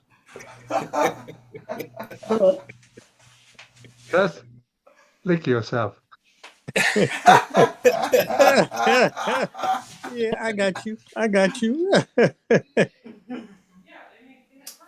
Fuck my words. That's a poetic saying, if ever. Well, I like I like the lesson here. Is it just is something everybody should be aware of? Pleasure is fucking messy.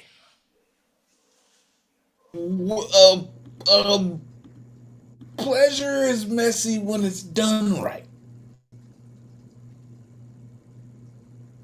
Just like, like, kind of what people say. Some people feel like when you eat the best hamburger or the best sandwich, right? It should be running all down your hands and should be all over your face, right? When love is done right, it should be messy. Kind of like I was saying, like you got the ready whip and you got to baste it with the butter and sprinkle it with cinnamon. And just saying. There's an art. There's an art to making love. There's an art to loving each other, whether it be intimacy or not. There's an art, right? Just like there's a recipe to baking a cake, there is a recipe to loving your partner or to loving a person. Ike just happens to be a genius with this shit. Baking up all this goodness for us this evening. Incredible, Ike. Thank you for all that you do, sir. Coming up next, Another one of my spiritual advisors. I love when she comes through. She is always such a grounding force in my life. She always shares things with me that help me learn more about me, that just makes me more of a ferocious poet. I'm always thankful for when she comes through. The one and only Oshun Yo Yen is in the building. Come on, let these folks know where they can find you. It is always great to see you, Priestess. Please take it away. Thank you. You can find me in the usual places: Facebook, Instagram, and you can also find me trying to find better ways to write better, because sometimes I feel like, oh, that's so ordinary and that's so commonplace. I need to do better. But anyway, here's my poem. Actually, on topic tonight. It's I can't see the title. I'm just going to do the poem. I finally titled this one though. The kitchen is the soul of the Black family's universe. We do everything in the kitchen. Heart to heart talks, fuss, fight, erase doubts, iron clothes, learn how to iron clothes, master how to remove stains and treat burns. We do hair in the kitchen. Everyone puts in their 2 cents or quarter about what looks better, even though they would never ask. Generational stories told and passed down kitchen table, made homework desk, math problems solved, term papers written, history discussed and made clear by the elders, real-time experience and memories. Everyone who stopped by always ended up in the kitchen. Sometimes family and community members made family through love came seeking to a reset for their soul, lifted by mamas, grandmas, or grandpas' loving smile and spirit warming, deep embracing, loving hug. Yeah, we cook in the kitchen too. Creatively use and rebirth delicious food recipes brought with us from Africa and all the places we were taken during the transatlantic slave trade. We bang pots and rattle cast iron pans, break out the pressure cooker too. Our elders' wisdom simmers mouth-wateringly rich in the flavors from the ancestors' secret spice rack on the front cabinets above our kitchen stoves. Every style of chicken imaginable, roasted, fried, baked, stewed, souped, yes, even curried. Don't forget the down-home collards, kale, and mustard greens, Hoppin' John, rice dishes, red beans, cornbread cooked in cast iron too, and to leave everyone a little sweeter after a meal, maybe some home baked from scratch pound cake or peach cobbler. Cooking and sharing food for the soul, not just for the stomach. Knowledge, wisdom, and tradition was always the food for thought cooked up in our family kitchens, the heart of the family, the sanctuary in our homes. Guidances and advice served with a pinch of pepper, a dash of salt or Old Bay seasoning and Lowry's, a drop of honey, whatever helped the message go down smooth, easy to be digested for your soul's immediate and future nourishment. From the womb of the kitchen, soul food satisfying every hunger, quenching every thirst imaginable. Let me get you a plate. Listen, I need one for here and one to go. All right, for real. Like for real. Unmute yourself. Give it up for Oshun. Yo, yeah. Bacon doubles over here. Thank you. I love how you talk about how the kitchen has become like the living room, the conference room. It's everything, and Yes. that is like ingrained in every part of our beings. A lot of us have like come to kitchens, and that's where we do everything. So I love that you gave the ode to that, as You always. know what's wild too? I was in Ghana and Nigeria. Sometimes your kitchens are outside because they don't want the smell going to the house. There's a room built on the outside of the house when it's open. But even there, everybody, I mean everybody, showed up and went to the kitchen, especially they could smell you cooking. They went to the kitchen. Everybody did. So we Yep. brought that with us. Yes. It's a beautiful piece. Beautiful. Yes. Yeah, how did you do all that in 3 minutes? That was just so jam-packed, lady. That was really, wasn't a moment to take a breath, and it was just so lush. And I really love this kind of, metaphor theme. You said it right at the top. The kitchen is the soul. And when we say the soul, we're talking about inner life, right? And that's a real key to me about it. It's, the kitchen is the inner life of the family, really, or, or the biological family, the chosen family. And it's like what Angie's talking about. It's a real institution, but I don't mean that in a negative sense. I mean it's an institution in that it's a cultural practice, and we all here always owe so much to the kind of cultural education that you convey in your poems, and this was no exception to that. It's poems like this that really remind people, like you said so eloquently, the kitchen is the sanctuary in our home.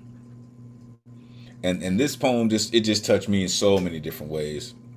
You said the kitchen is the soul of the black family's universe. And it really is, right? When I start thinking about my grandparents, may they rest in peace, everything happened, right? You got turmoil, you're going to end up at the kitchen. You're going to end up at the table in the kitchen. Kids' hair need to be done. Trust me, it's on the kitchen stove with the hot comb sitting on there, right? When you snapping peas, when you're picking beans, it's all happening at the kitchen table. And I really, really love the fact that you brought it back to that, right? You said every type of chicken imaginable. The womb of the kitchen. Real-time experience and memories. Yeah, we cook in the kitchen too. Yeah, for real. Like, it's just so much. So thank you for reminding us that a room isn't just a room. It really is so much more to families and to our people. I really appreciate all that you do. Thank you. All right, let's keep it going. Coming up next, this gentleman, a warrior in the truest of senses. He continues to just be an amazing human being. He's an incredible writer, poet, playwright, educator, a fencer who traded his foil for a pen with books like Four Crescents, Black Calculus, Evaporating Rage, and many more. This gentleman is just all kinds of incredible. Love when he comes through. The one and only Norm Mathematics in the building. Come on, let these folks know where they can find you. Great to see you as always. Please, take it away. Hey, good evening, my people. I said before that the things that Elemental cooks up, sometimes all I need to do is put one of the words into my search and something comes up from my archives. Okay, I was really, really surprised when this one came up. And the title of this piece is Woke Up Dreaming. I woke up wearing you this morning, opening my mind to an ecosystem of lush greens, foliating branches, reach across channels with gravity and light. A flash of a smile sweeps across your sleeping face, fills me with hope. I fly through your dream, land like a kiss on the nest of your lips. My turn to smile. The taste of your nest fills my lips with want. The sound of your sighs, written behind my teeth in braille. I read you with a blind tongue. Finger-signed language written on the back of my eyelids in case I lose sight of your voices. Surreal harmonies singing out like wind chimes strategically placed across the patio.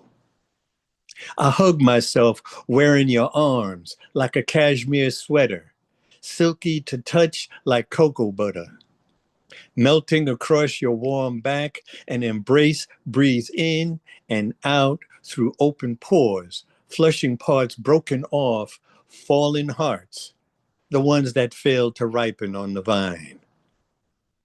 I put your legs on like a second skin, flexible fit pair of chinos, warm to my cool touch, brush your thighs with mine, starting a dance that has instincts of its own.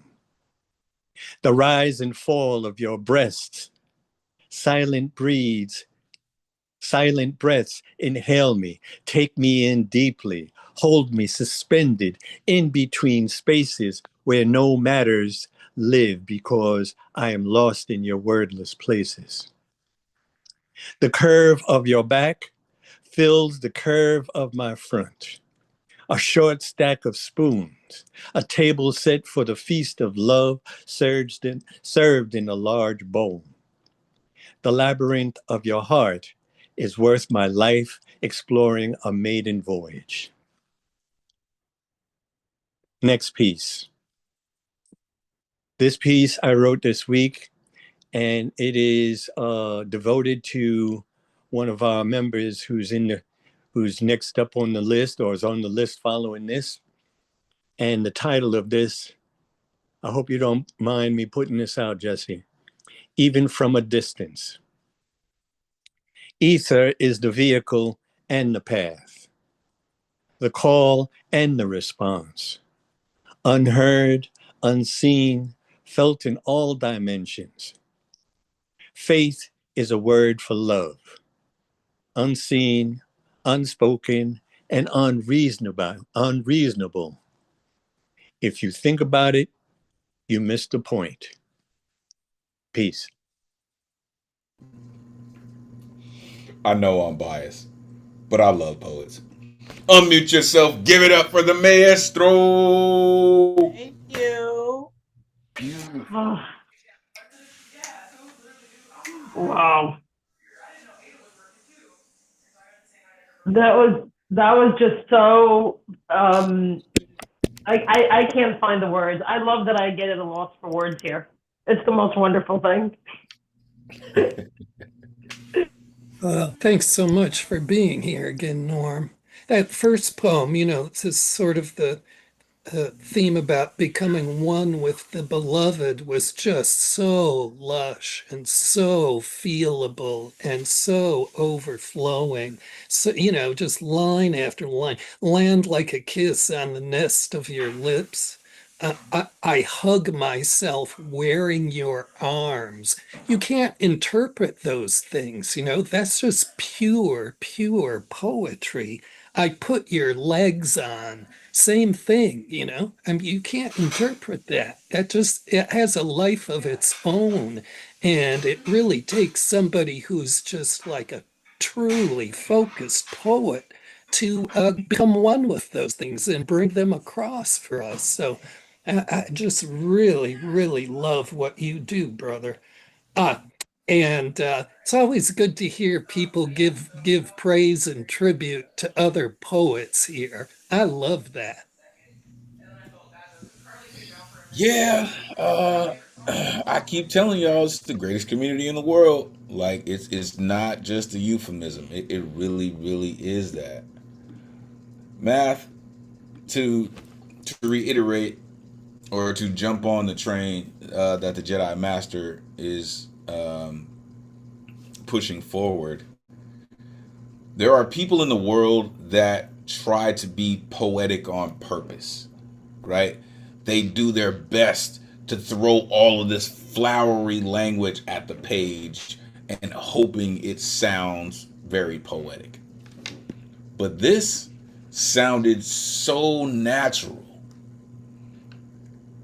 It's like I've said before to some poets, like, you got to be careful who you say this shit to. Like you can get people pregnant with this poem, man. Like this is one of those things that just, this poem, you said, I read you with a blind tongue.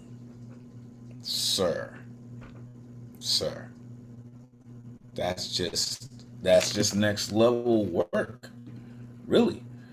Um, I'm lost in your wordless place.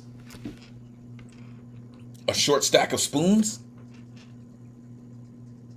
Worth you said your heart is a labyrinth.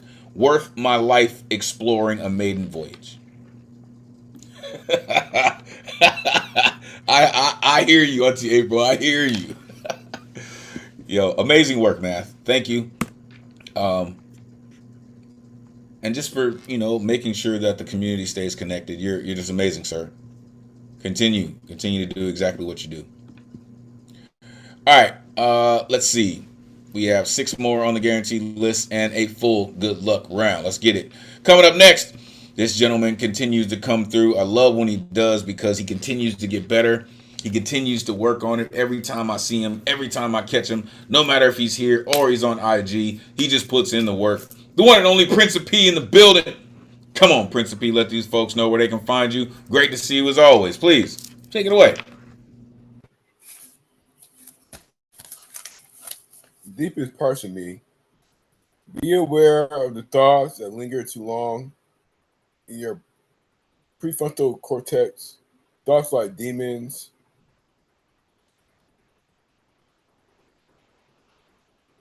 hunt you, soon becoming reality like a writer's imagination, becoming a written story. Thoughts were a preview of your eternal world, which is only real as you paint it. Becoming a painting that comes alive, it creeps up from the past, reminding you of a classmate's inquiry of your personal wellness, asking if you have ADHD, but you were not vulnerable, not lifting the veil to your world. You answered with a lie. All that reality flies overhead. She asked if you had ADHD, and I said no. And I fumbled through this memory of my youth.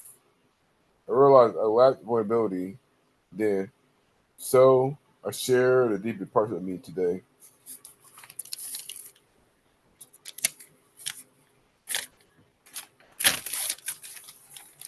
Trees take years to die off. They are planted and firm in the right soil. Here I am wondering if I'm planted and firm in the right place because I'm caught in the devil's trap instead of ignorance.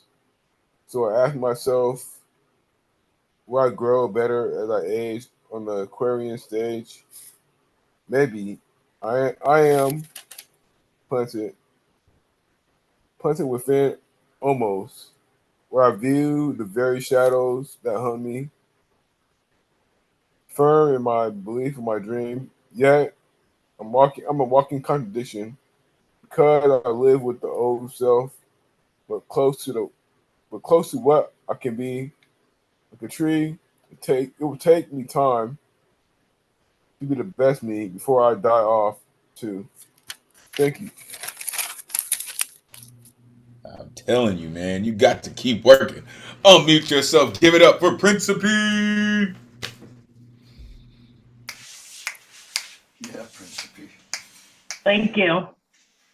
I enjoyed also seeing you read from your notebook. There are times where I cannot touch technology and I just need to sit and write it, and I can't read my own handwriting afterwards. That's just my experience because my ADHD makes it that way. And then I'm like, damn it, I know what text did I write? But you seem to be able to read your own handwriting just fine. And as I said, I just love seeing the paper and the pen, and the feeling from writing that way is just heaven. It's just so, it's like natural. It's like a baby drinking milk, It's just the best. Facts. This is a great way to put it. Well, I really like that first poem. I mean, it starts out as a kind of warning, but it becomes this poem kind of describing how we're we're taken by revelations, right? They kind of sneak up on us from inside. And you had this remarkable line near the end of it, something about realizing how you lacked vulnerability. So then you showed some. That was really cool. And this line in the second, I think it was the second poem, I view the shadows that hunt me. Mm, mm, for sure. Um, then when you recognize what is hunting you or what is chasing you, right? You can then plan accordingly. You said I fumbled through the memory of my youth, right? So I share the deeper parts of me today, right? Firm in my belief in my dreams. That that is unwavering language, right? And that's when you can approach your demons and say, I don't care what you got for me. I'm on my path and you're not going to deter me. That's just work, sir. Appreciate all that you do. Continue to do just that. All right, let's keep it going. Coming up next, Jersey in the building. This gentleman, he just one of my favorite cats, man. Because I love when people throw themselves at their work. He is relentless at it. If you haven't listened to his album, make sure you do yourself a favor and go check it out. The one and only Brian and Ciso is in the building. Come on, man. Let these folks know where they can find you. Great to see you as always. Please take it away. Thanks, Elemental. Yeah, I'm gonna try to get two done. This one's more slow, but yeah, I'm gonna just read this one. I don't think I'll rap it, but the second one I'll try. Everything's moving so fast. Every time we meet, I fear it might be our last. Painfully aware at the time we got, it won't last. But nobody needs to hear that shit, so I just laugh. Same as everyone else, cause that's what we do. Hold it in until lack of air turns us blue. Then we gotta spill it out, no matter how. I just need to try and explain why I default with a frown. Then you say I'm feeling down, reaching out to loved ones. But what if they also got enough shit going on? Not my place to pile on, so just to keep a smile on. Every day, just power on the television. Rewatch the same shit before its effect fade away. Maybe the substances could delay that fate. Simpler said than done, but nah. The easy kicks y'all use don't work on me now. Not looking to build my tolerance, so I say, please slow down.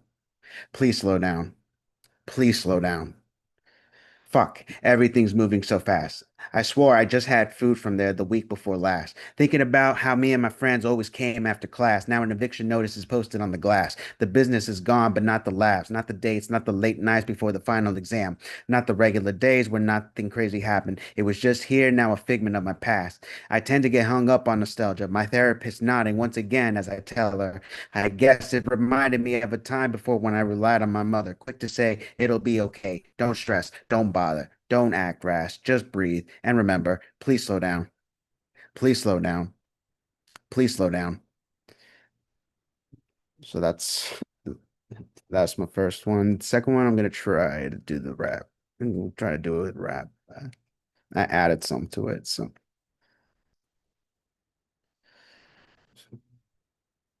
I pay mine to God, but the church emptied out my account. Don't mix them two together, all is one of certain crowds. The other is a business ran by old demagogues. Thought I was gonna say pedophile, that also applies. Mega mosques rejected, mega synagogues got threatened, but the mega church free to take my whole check? What the fuck you mean they tax exempt? Yet they still asking for more to purchase a new jet. Many children die in the hands of their own parents, all because they were told by a priest to let God handle it. No doctor's appointment for you then, guess that settles it. Then they get mad when they're receiving the jail sentences. A real priest would never endanger their own followers, swindle others, lusting mothers, so go southern, act like they got dollars to burn, shit so absurd, their flesh will burn, shit they don't care, I do declare, wealth as the eighth deadliest sin, 'twas written then omitted from the second edition, any edition since then was written by man, in 2,000 years you say untouched by mortal hands, 100% sin-free since the 5th century, from basic tendencies to made-up prophecies, now mogul disciples are the ones making profits, you deny all of it, come on now, stop it, we all know the temptation nation's hella strong. Must be at fault, cause even Eve couldn't flip the voices off. Yet I see so many claiming they're hearing the voice of God. He's saying donate right now because only money talks. Prioritize the green over those stuck in blue moods. Your veil is see-through. That's why I got no faith in you. Spawned a family tree, corrupted from the roots. Become somebody who'd rather sell than tell the truth. Faith is one thing, but delusion is another. Possible directed descendant of Abel's killer who went on to bear a child with Jezebel's daughter who will later become Judas's great-grandmother.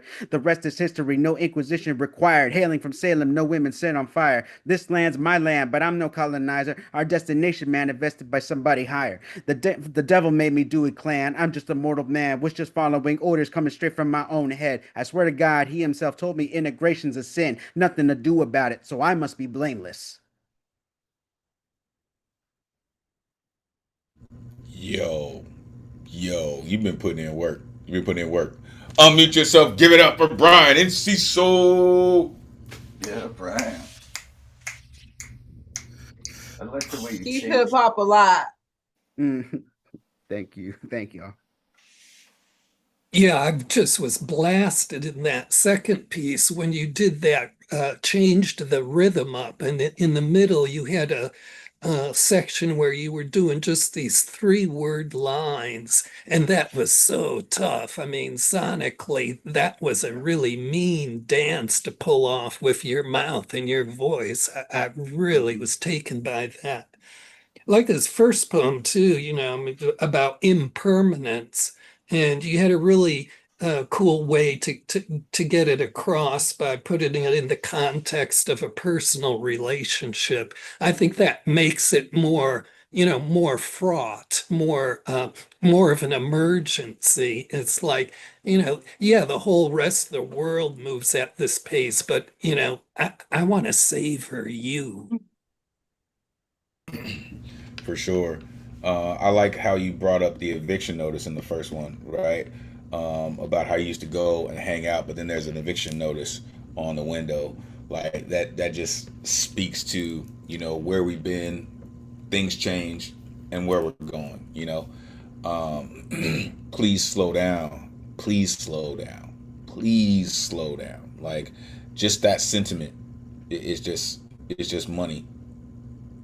That second piece, what the Jedi Master was saying, like when right at the beginning of that second piece, when you dropped into that, man, it was just like, oh my goodness, like it was like the old freaking commercials with Jadakiss, and all you hear is the squeaking. It's just like, oh my goodness, you're just rocking them to sleep with that, man, for real. Like that flow was sick. You said run by old demagogues, like. Fuck you mean that they're tax exempt? Even Eve couldn't flip the voices off. Like, you got work, man. Your pen's got some sting on it. Keep writing, keep working. We are here for it, man. Truly appreciate you. All right, let's keep it going. Coming up next, this artist, they just came through and it's just been relentless. Like for real, I love when artists are unapologetic about how fervent that they have to deliver their work. This artist is that. She is fearless. She is I don't give a fuck wrapped in a bitch you better be ready because you gonna get this work every single time, man. I'm telling y'all, I just gotta really. This is why I install seatbelts on my chair, because of artists like this. Prepare yourself. The one and only Jessie Marie in the building. Come on, let these folks know where they can find you. It is great to see you. Please take it away. It's good to be here with you all. Jessie Marie Poetry on TikTok and on Instagram. All right, here's something new for you guys. Before we begin, does anybody here have a food allergy to actual truth? No? Well, that's good. Since we're all muted, stick out your tongues. Go ahead. Some of you are in Cali and half of you are chasing midnight back east. We're all little illuminated squares pretending Wi-Fi is intimacy. Perfect. I'm here on behalf of daylight. It has a warrant for every tongue that keeps calling miracles ordinary. We've been buffering our grief, compressing wonder into pixels, and not tonight. Tonight, daylight is running a checkpoint. No passports, no credentials, just souls. I didn't come to read a poem. I came to frisk your soul, hands where hope can see them. Empty your pockets, lay everything on the table. Who brought an unlived life? Who's carrying someone else's opinion like contraband? Who's hiding a sunrise with the serial numbers filed off? And who's still smuggling permission across their own border? Good. Now, hold still. This might sting, 'cause I'm reaching through this screen, grabbing every tongue from every coast and dragging it across the grain of daylight. Listen, that scraping, that's yesterday coming off. Again, across another beam, again, until every mouth starts bleeding, mourning, until your taste buds forget the flavor of surviving and remember wonder is actually nutrition. Because survival is a bland religion, enough calories to stay alive, never enough to sing I want your mouth ruined for ordinary. I want coffee to taste like forgiveness, rain to taste like ancestors finally unclenching their fists. I want every stranger you love tomorrow to remind you that sunlight has fingerprints. You think grave dust is winning? Please. Cemeteries have been bluffing for centuries. The earth isn't hungry, it's pregnant. Every burial is just earth trying to remember how to pronounce resurrection. See, the worms aren't eating hope. They're turning the alphabet until light can spell itself again. Every cracked sidewalk pushes a dandelion. Every busted curb testifies that concrete never learned how to arrest daylight. Tell me, if souls don't have flavor, why does one honest person change the taste of an entire room? Even when that room stretches from California to New York, exactly. Souls leave residue. And mine tastes like thunder wearing work boots, like graffiti across heaven's fire escape, like streetlights refusing to clock out because somebody is still trying to make it home. I've watched hope cook itself over trash can fires. I've watched joy kick down the front door of the impossible. So don't tell me miracles are fragile. Miracles have busted knuckles, and I don't write poems, I raid mornings. I hold dawn at metaphorical gunpoint until its pockets spill open with enough sunlight to feed every glowing square on this screen. And then I rub that daylight into your bones until the skeleton remembers its first language. And somewhere tonight, another poet is sharpening language, and good. Bring them. Daylight has enough for every mouth willing to bleed wonder instead of certainty, because truth has never arrived wearing a tuxedo. Truth shows up in work boots, smelling like wet pavement, holding a sunrise under one arm and a chrome bar in the other. It kicks open whatever darkness locked, and before I leave, one last search. Open your mouth, lift your tongue, and nothing to hide. Good. Now leave it there with daylight stuck to the roof of your mouth, because tomorrow when someone asks you who you are, don't answer. Just smile and then let them taste the light before you speak. Paul. Nah, I don't know if that's a poem. I don't even know. I'll let y'all tell her. Unmute yourself. Give it up for Jessie Marie. Fuck. Yeah. Yeah. Holy. Yeah. Fuck. That was a movie. Oh my God. Okay, I That was that great. again. That poem was the Again. bomb. Hear it Okay. again. Wait, I'm loving watching Jessie sipping off her bottle while we're all sitting here losing our shit over what the fuck we just heard. It's The because you just metaphors, had the your metaphors soul are surreal. They're frisked. just extraterrestrial metaphors. I love it. I just love it. You just had your soul frisked. The important thing to me in this poem is what you did with the physics of poetry. And people talk about code switching. Well, you were doing cultural location switching, and truly, it is very surprising and startling in that way, because to do that, as Elemental started mentioning this, it was like a meta poem, of course, but what I'm talking about is you were switching the place where this poem took place. You were talking about geographic locations. You were talking about the location of the poem inside and through the computer. You were talking about the poem's location in your own self. You were talking about the poem's location between you and all the listeners. And that's really playing with a kind of performative dynamics that everybody, you all can hear, how that just blew open the possibilities of what she could do with the narrative. It was like I was talking about Lady Kay's poem last week, where she did this meta thing, where she talked about the poem. She talked about being on the stage doing the poem, and that just frees you from the straitjacket of the narrative, and you can hear what the possible results are with this. So to me, that was the really important thing you did with the poem, how you were switching the cultural location where this poem was taking place. And also, I want to call attention to so many of your lines relied on the power of the direct statement. You were just saying, this is so, this is so, this is so. And metaphor Elemental used earlier, your pen has a sting when you do that. And it's a very, very powerful poetic device. So thanks for, continuing to bring your indomitable energy here. And one last thing I want to say is, Jesse, when you're just speaking in your speaking voice and not doing a poem, nobody would ever guess you blow up like that. Yeah, and that last phrase that you were saying, frisk this, bitch.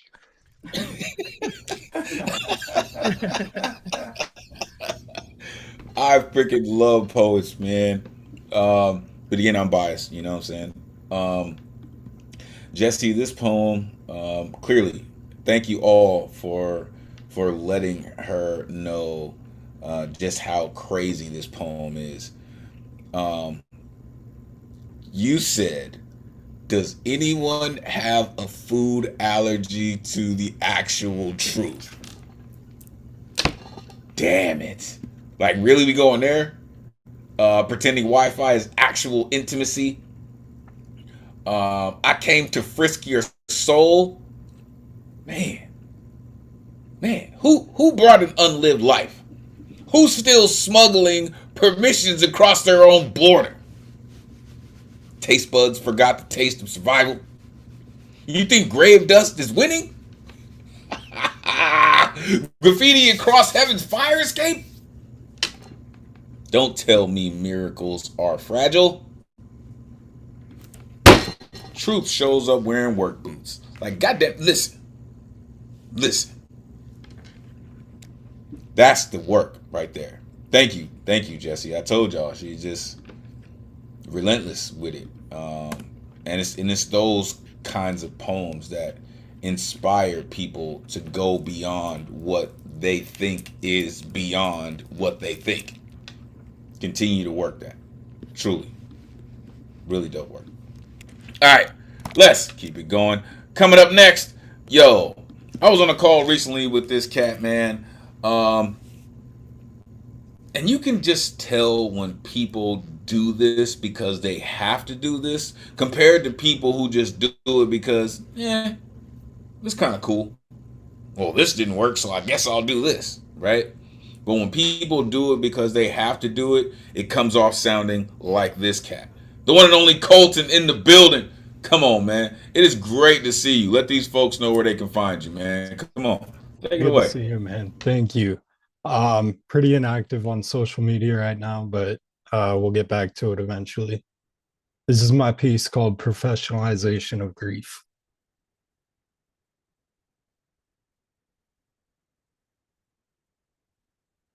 Somewhere along the way, we stopped introducing ourselves as what we wanted to become. Nobody says I'm going to be an astronaut anymore. Nobody leans across dinner tables talking about stages or novels or leaving this town with gasoline dreams burning holes through their chest. At some point, the conversation changed. You woke up one morning and everybody suddenly discussing mortgages, health insurance, the fastest route to work. And maybe that sounds small, but I think that's how it happens. Not in one terrible moment, not with tragedy, just slowly. Like watching somebody fold a map so many times, the creases become permanent. I think there's a specific kind of heartbreak that only happens in adulthood. The realization that you became practical before you ever became yourself. Because survival asks strange things from people. It asks musicians to wake up early, painters to answer emails professionally, poets to become explainable. And after a while, you start speaking a language that you never intended to learn. Performance reviews, networking, paid time off, quarterly meetings. Meanwhile, somewhere beneath your ribs, that old life keeps coughing. It's not dead, just buried alive enough to stop interrupting conversations. Sometimes I sit in my car after work. And not because I hate my life. That's the terrifying part. I don't. I love my daughter. I love the sound of laughter in the kitchen. I love knowing the bills are paid. But there's still nights where I catch my reflection in the driver's side window and feel like I'm looking at a man who slowly traded pieces of himself away for softer furniture and direct deposit. And God, what a quiet transaction that is. See, nobody warns you how easy it becomes to confuse stability with fulfillment. How easy it becomes to shrink your dreams down into something that fits neatly between your lunch break and your commute home.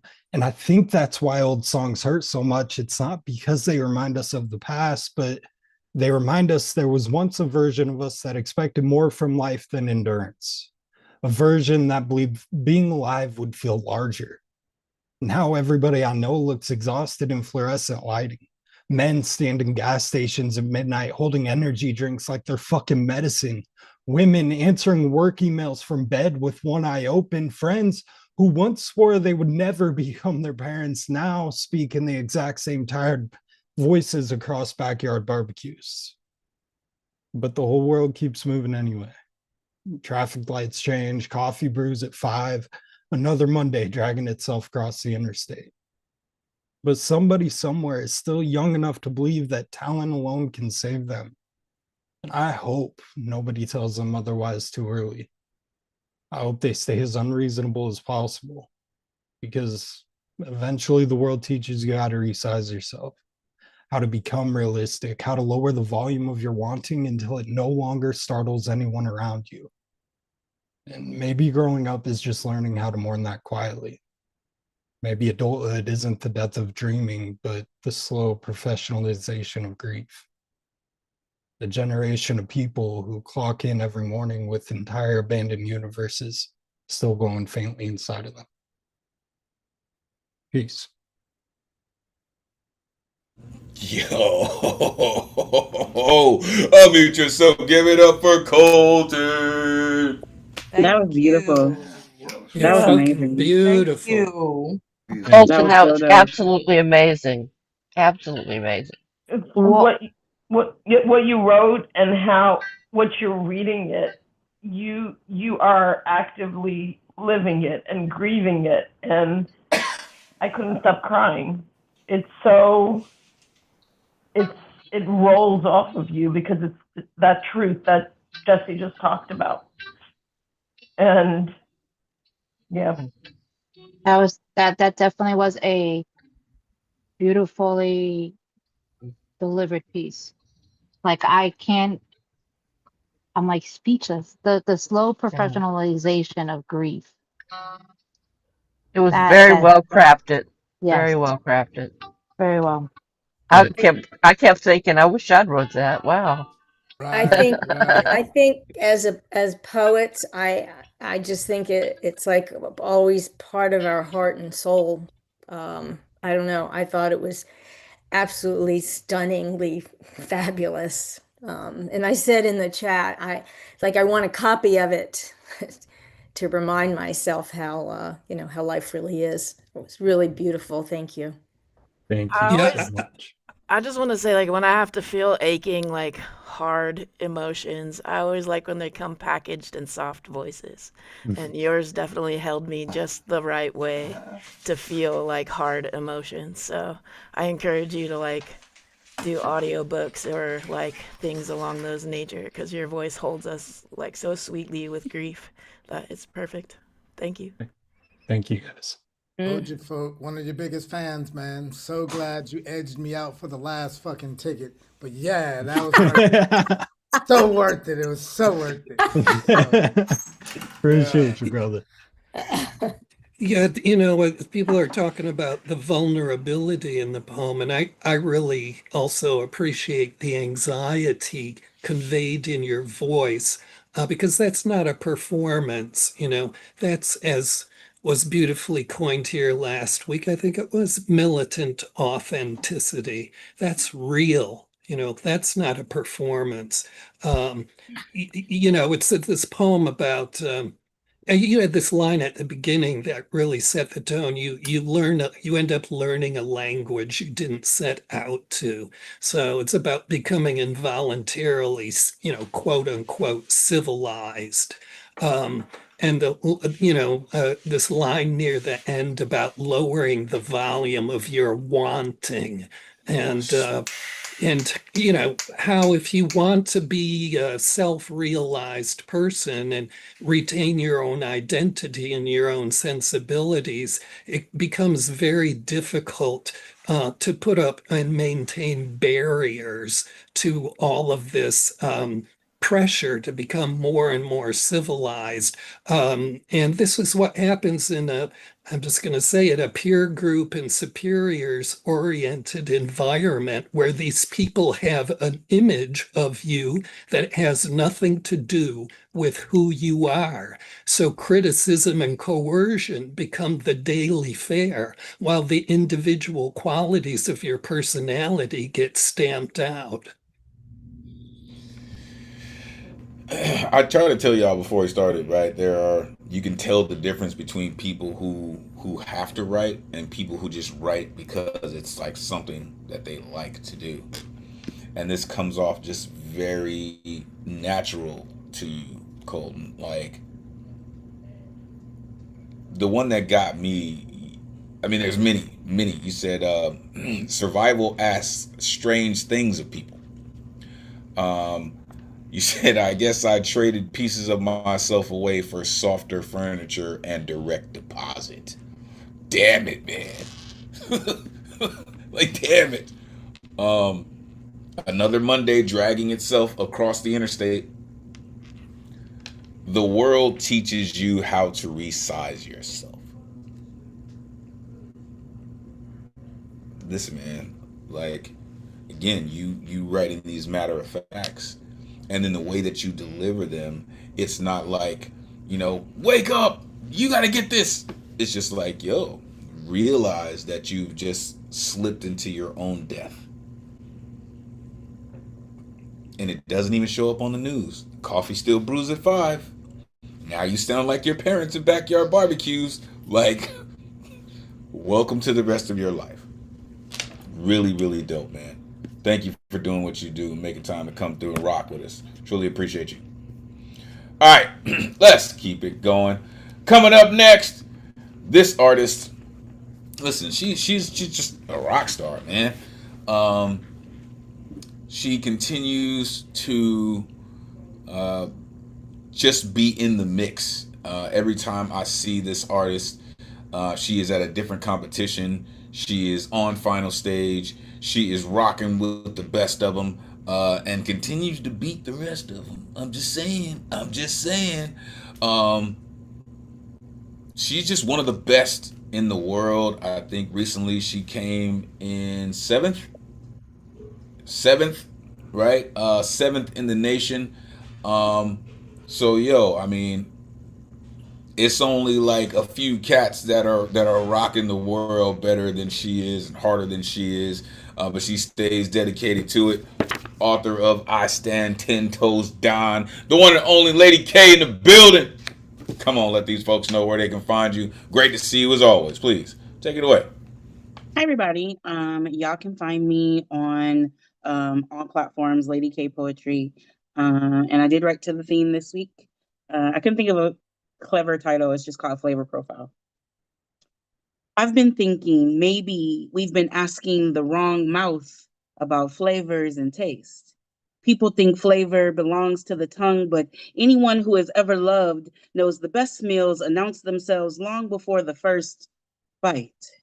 They linger in the air, they settle into memory. Hours later, you can still close your eyes and remember exactly what home smelled like.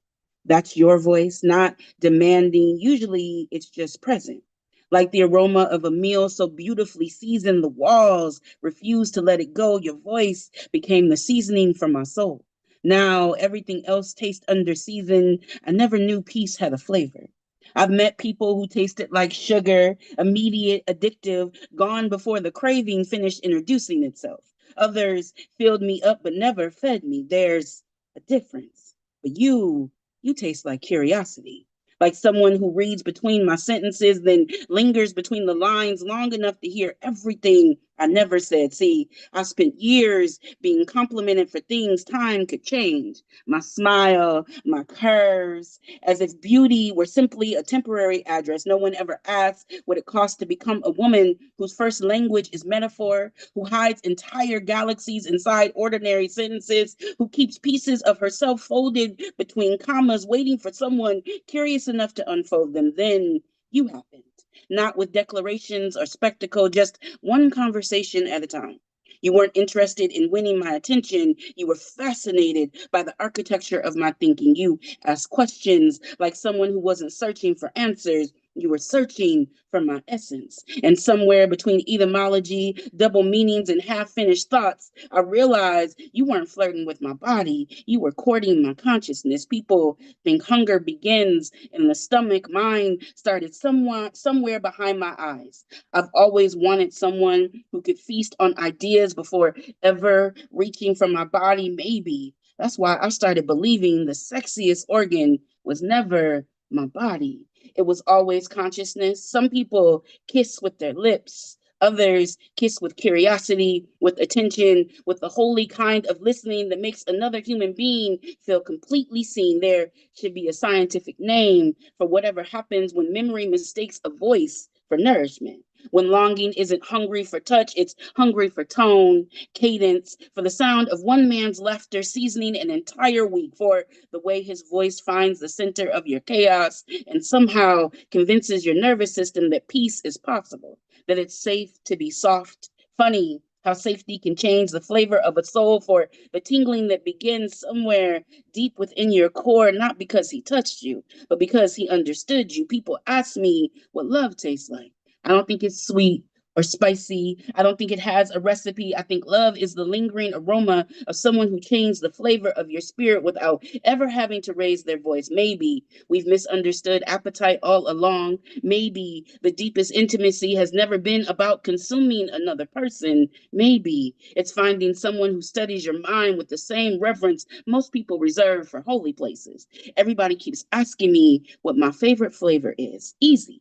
It's the taste of someone who looked at my brain the way most people look at a dessert. I have to admit there is something unfairly attractive about a man who can make a woman wonder what it might feel like to have her brain licked. Turns out the soul has a flavor after all. It tastes like someone finally reading you the way you've always written yourself.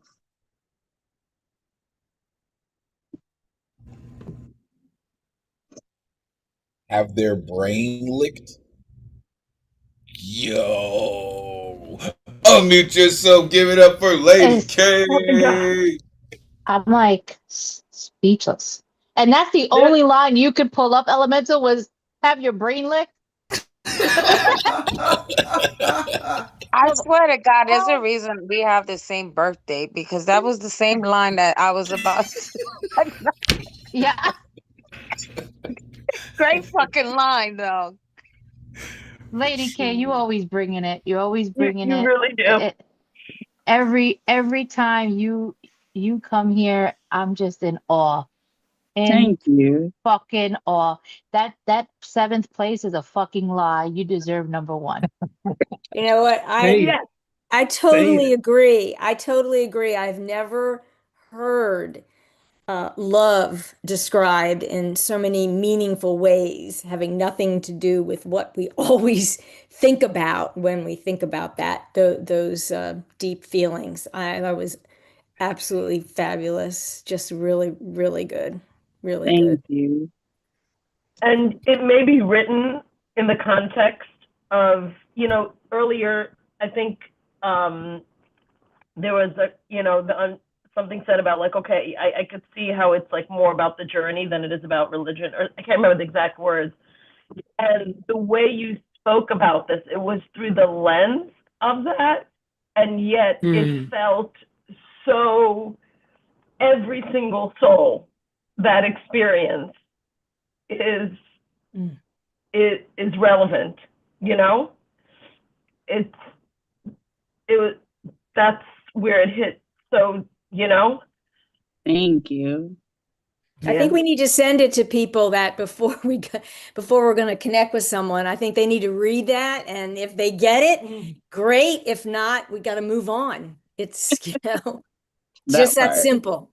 That part. Yeah, that's really what the poem to me spoke about, thematically, how we, I'm going to use the word consume, but I don't mean it derogatorily, how we consume and enjoy each other. This poem really spoke about that a lot.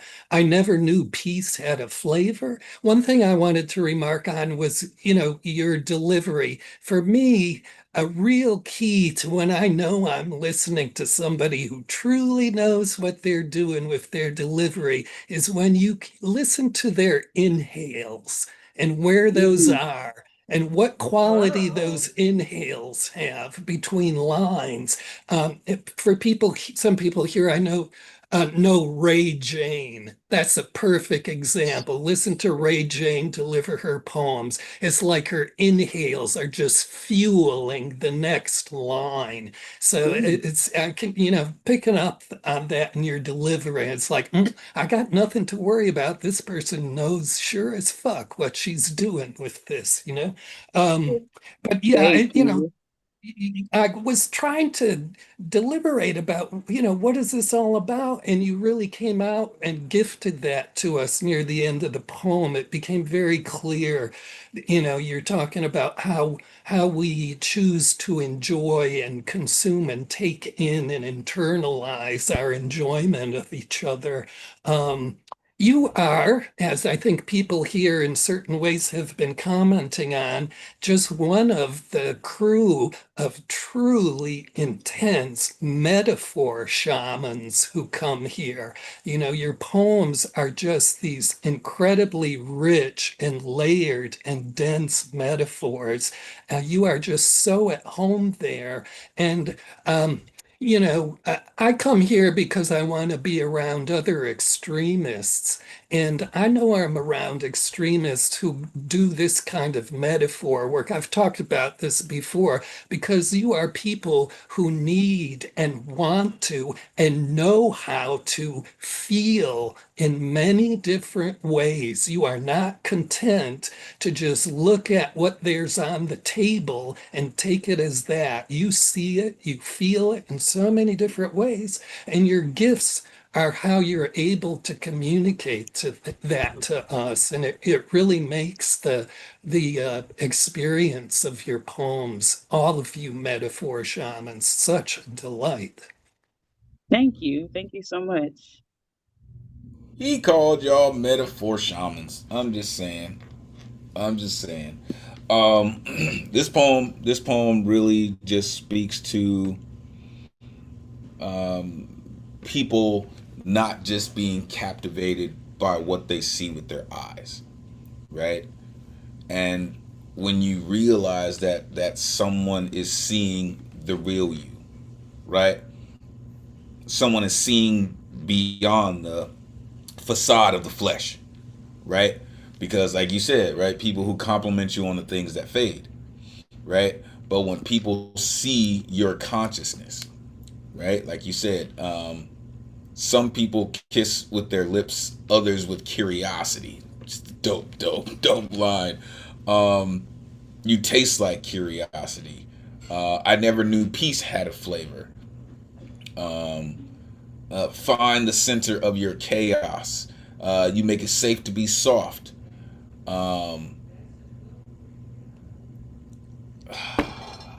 Just someone to have their brain licked? Like, who says shit like that? Like, wow. Amazing work. Thank you, Lady K, for sharing that with us.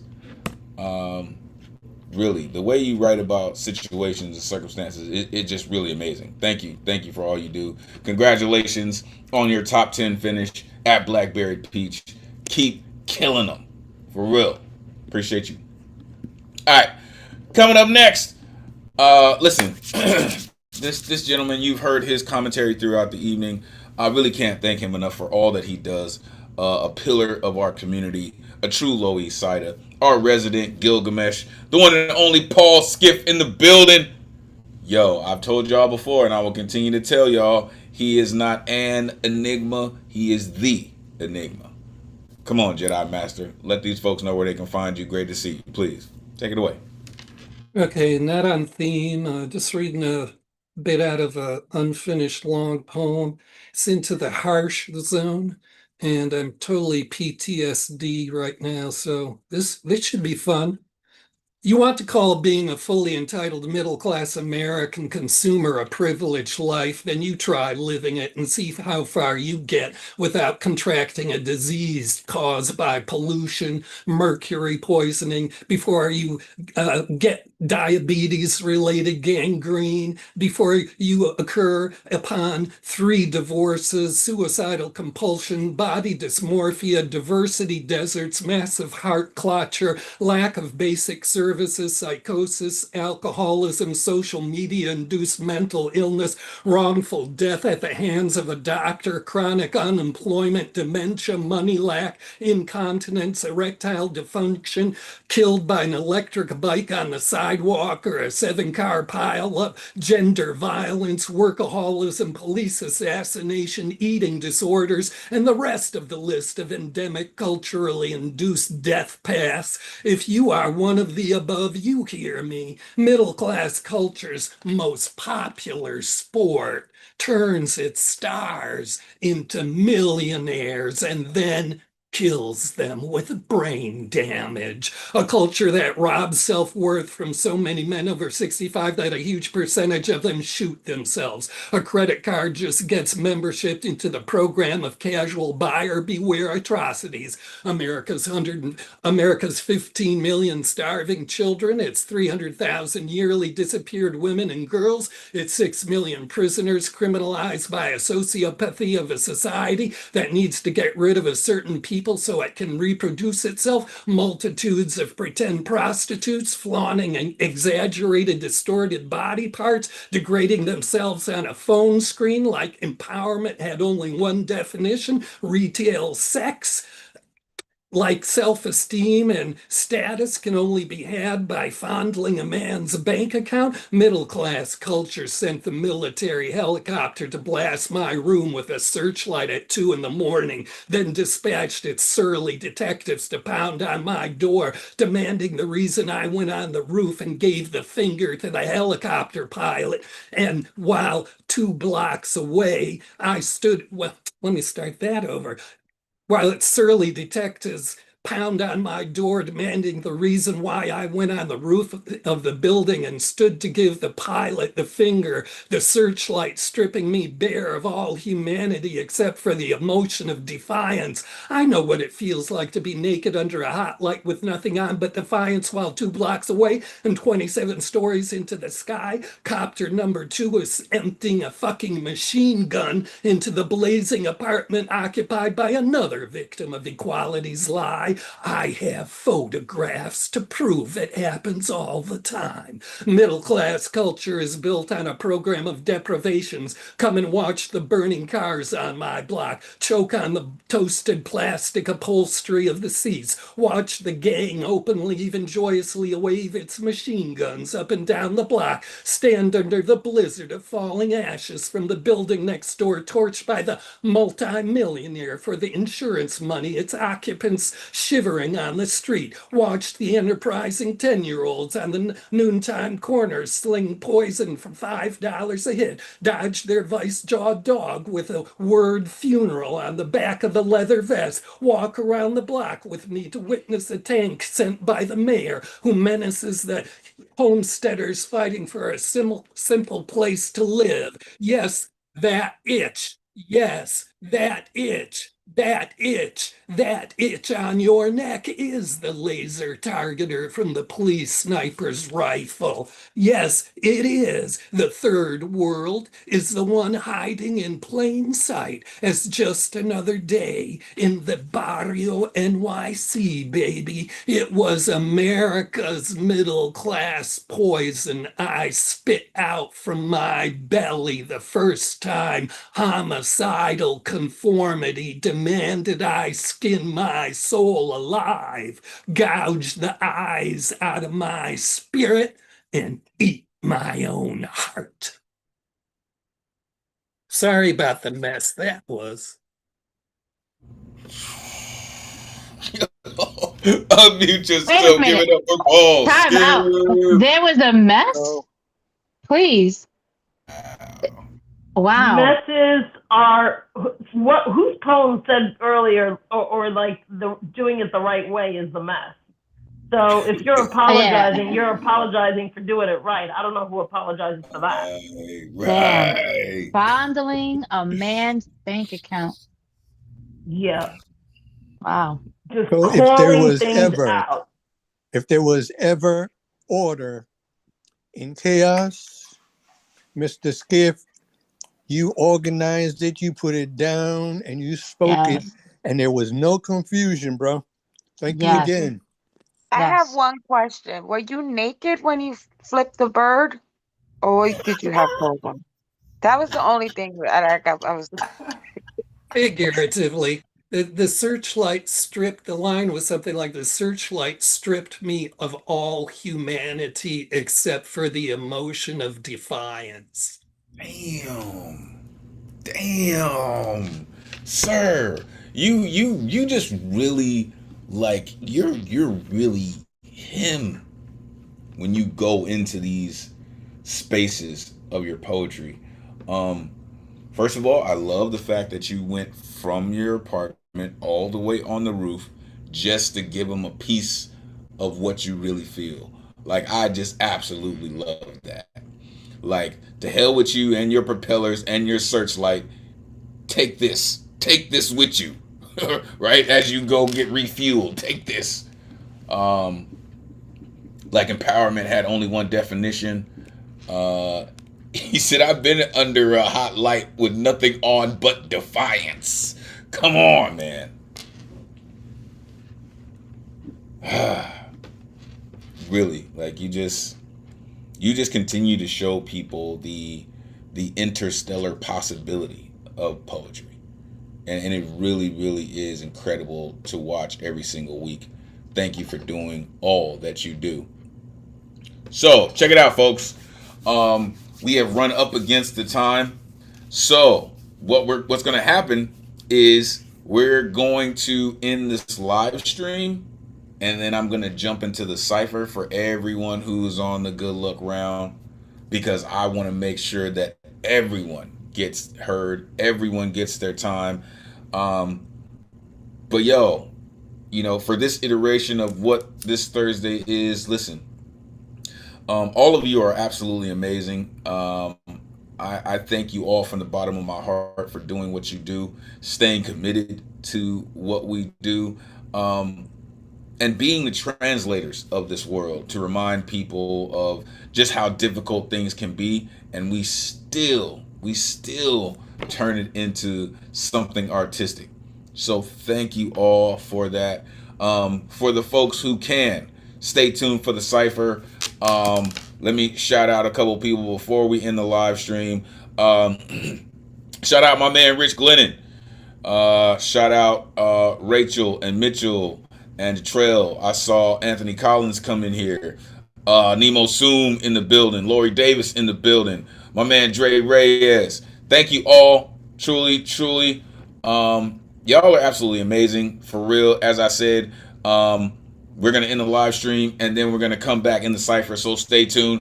But we're going to end the night like this until we meet again. May this energy we conjured this evening supercharge the rest of your week. Take this power. Inspire others. Energize creativity as we all hope to do through the spirit of Miguel Agarin. Your voice is appreciated, necessary, and always valuable in this space. Thank you for sharing it with us. Never forget, cowards get buried here. We reclaim our strength through our fearlessness. On behalf of the greatest community in the world, it has truly been a pleasure spending Thursday night with y'all. Until next week.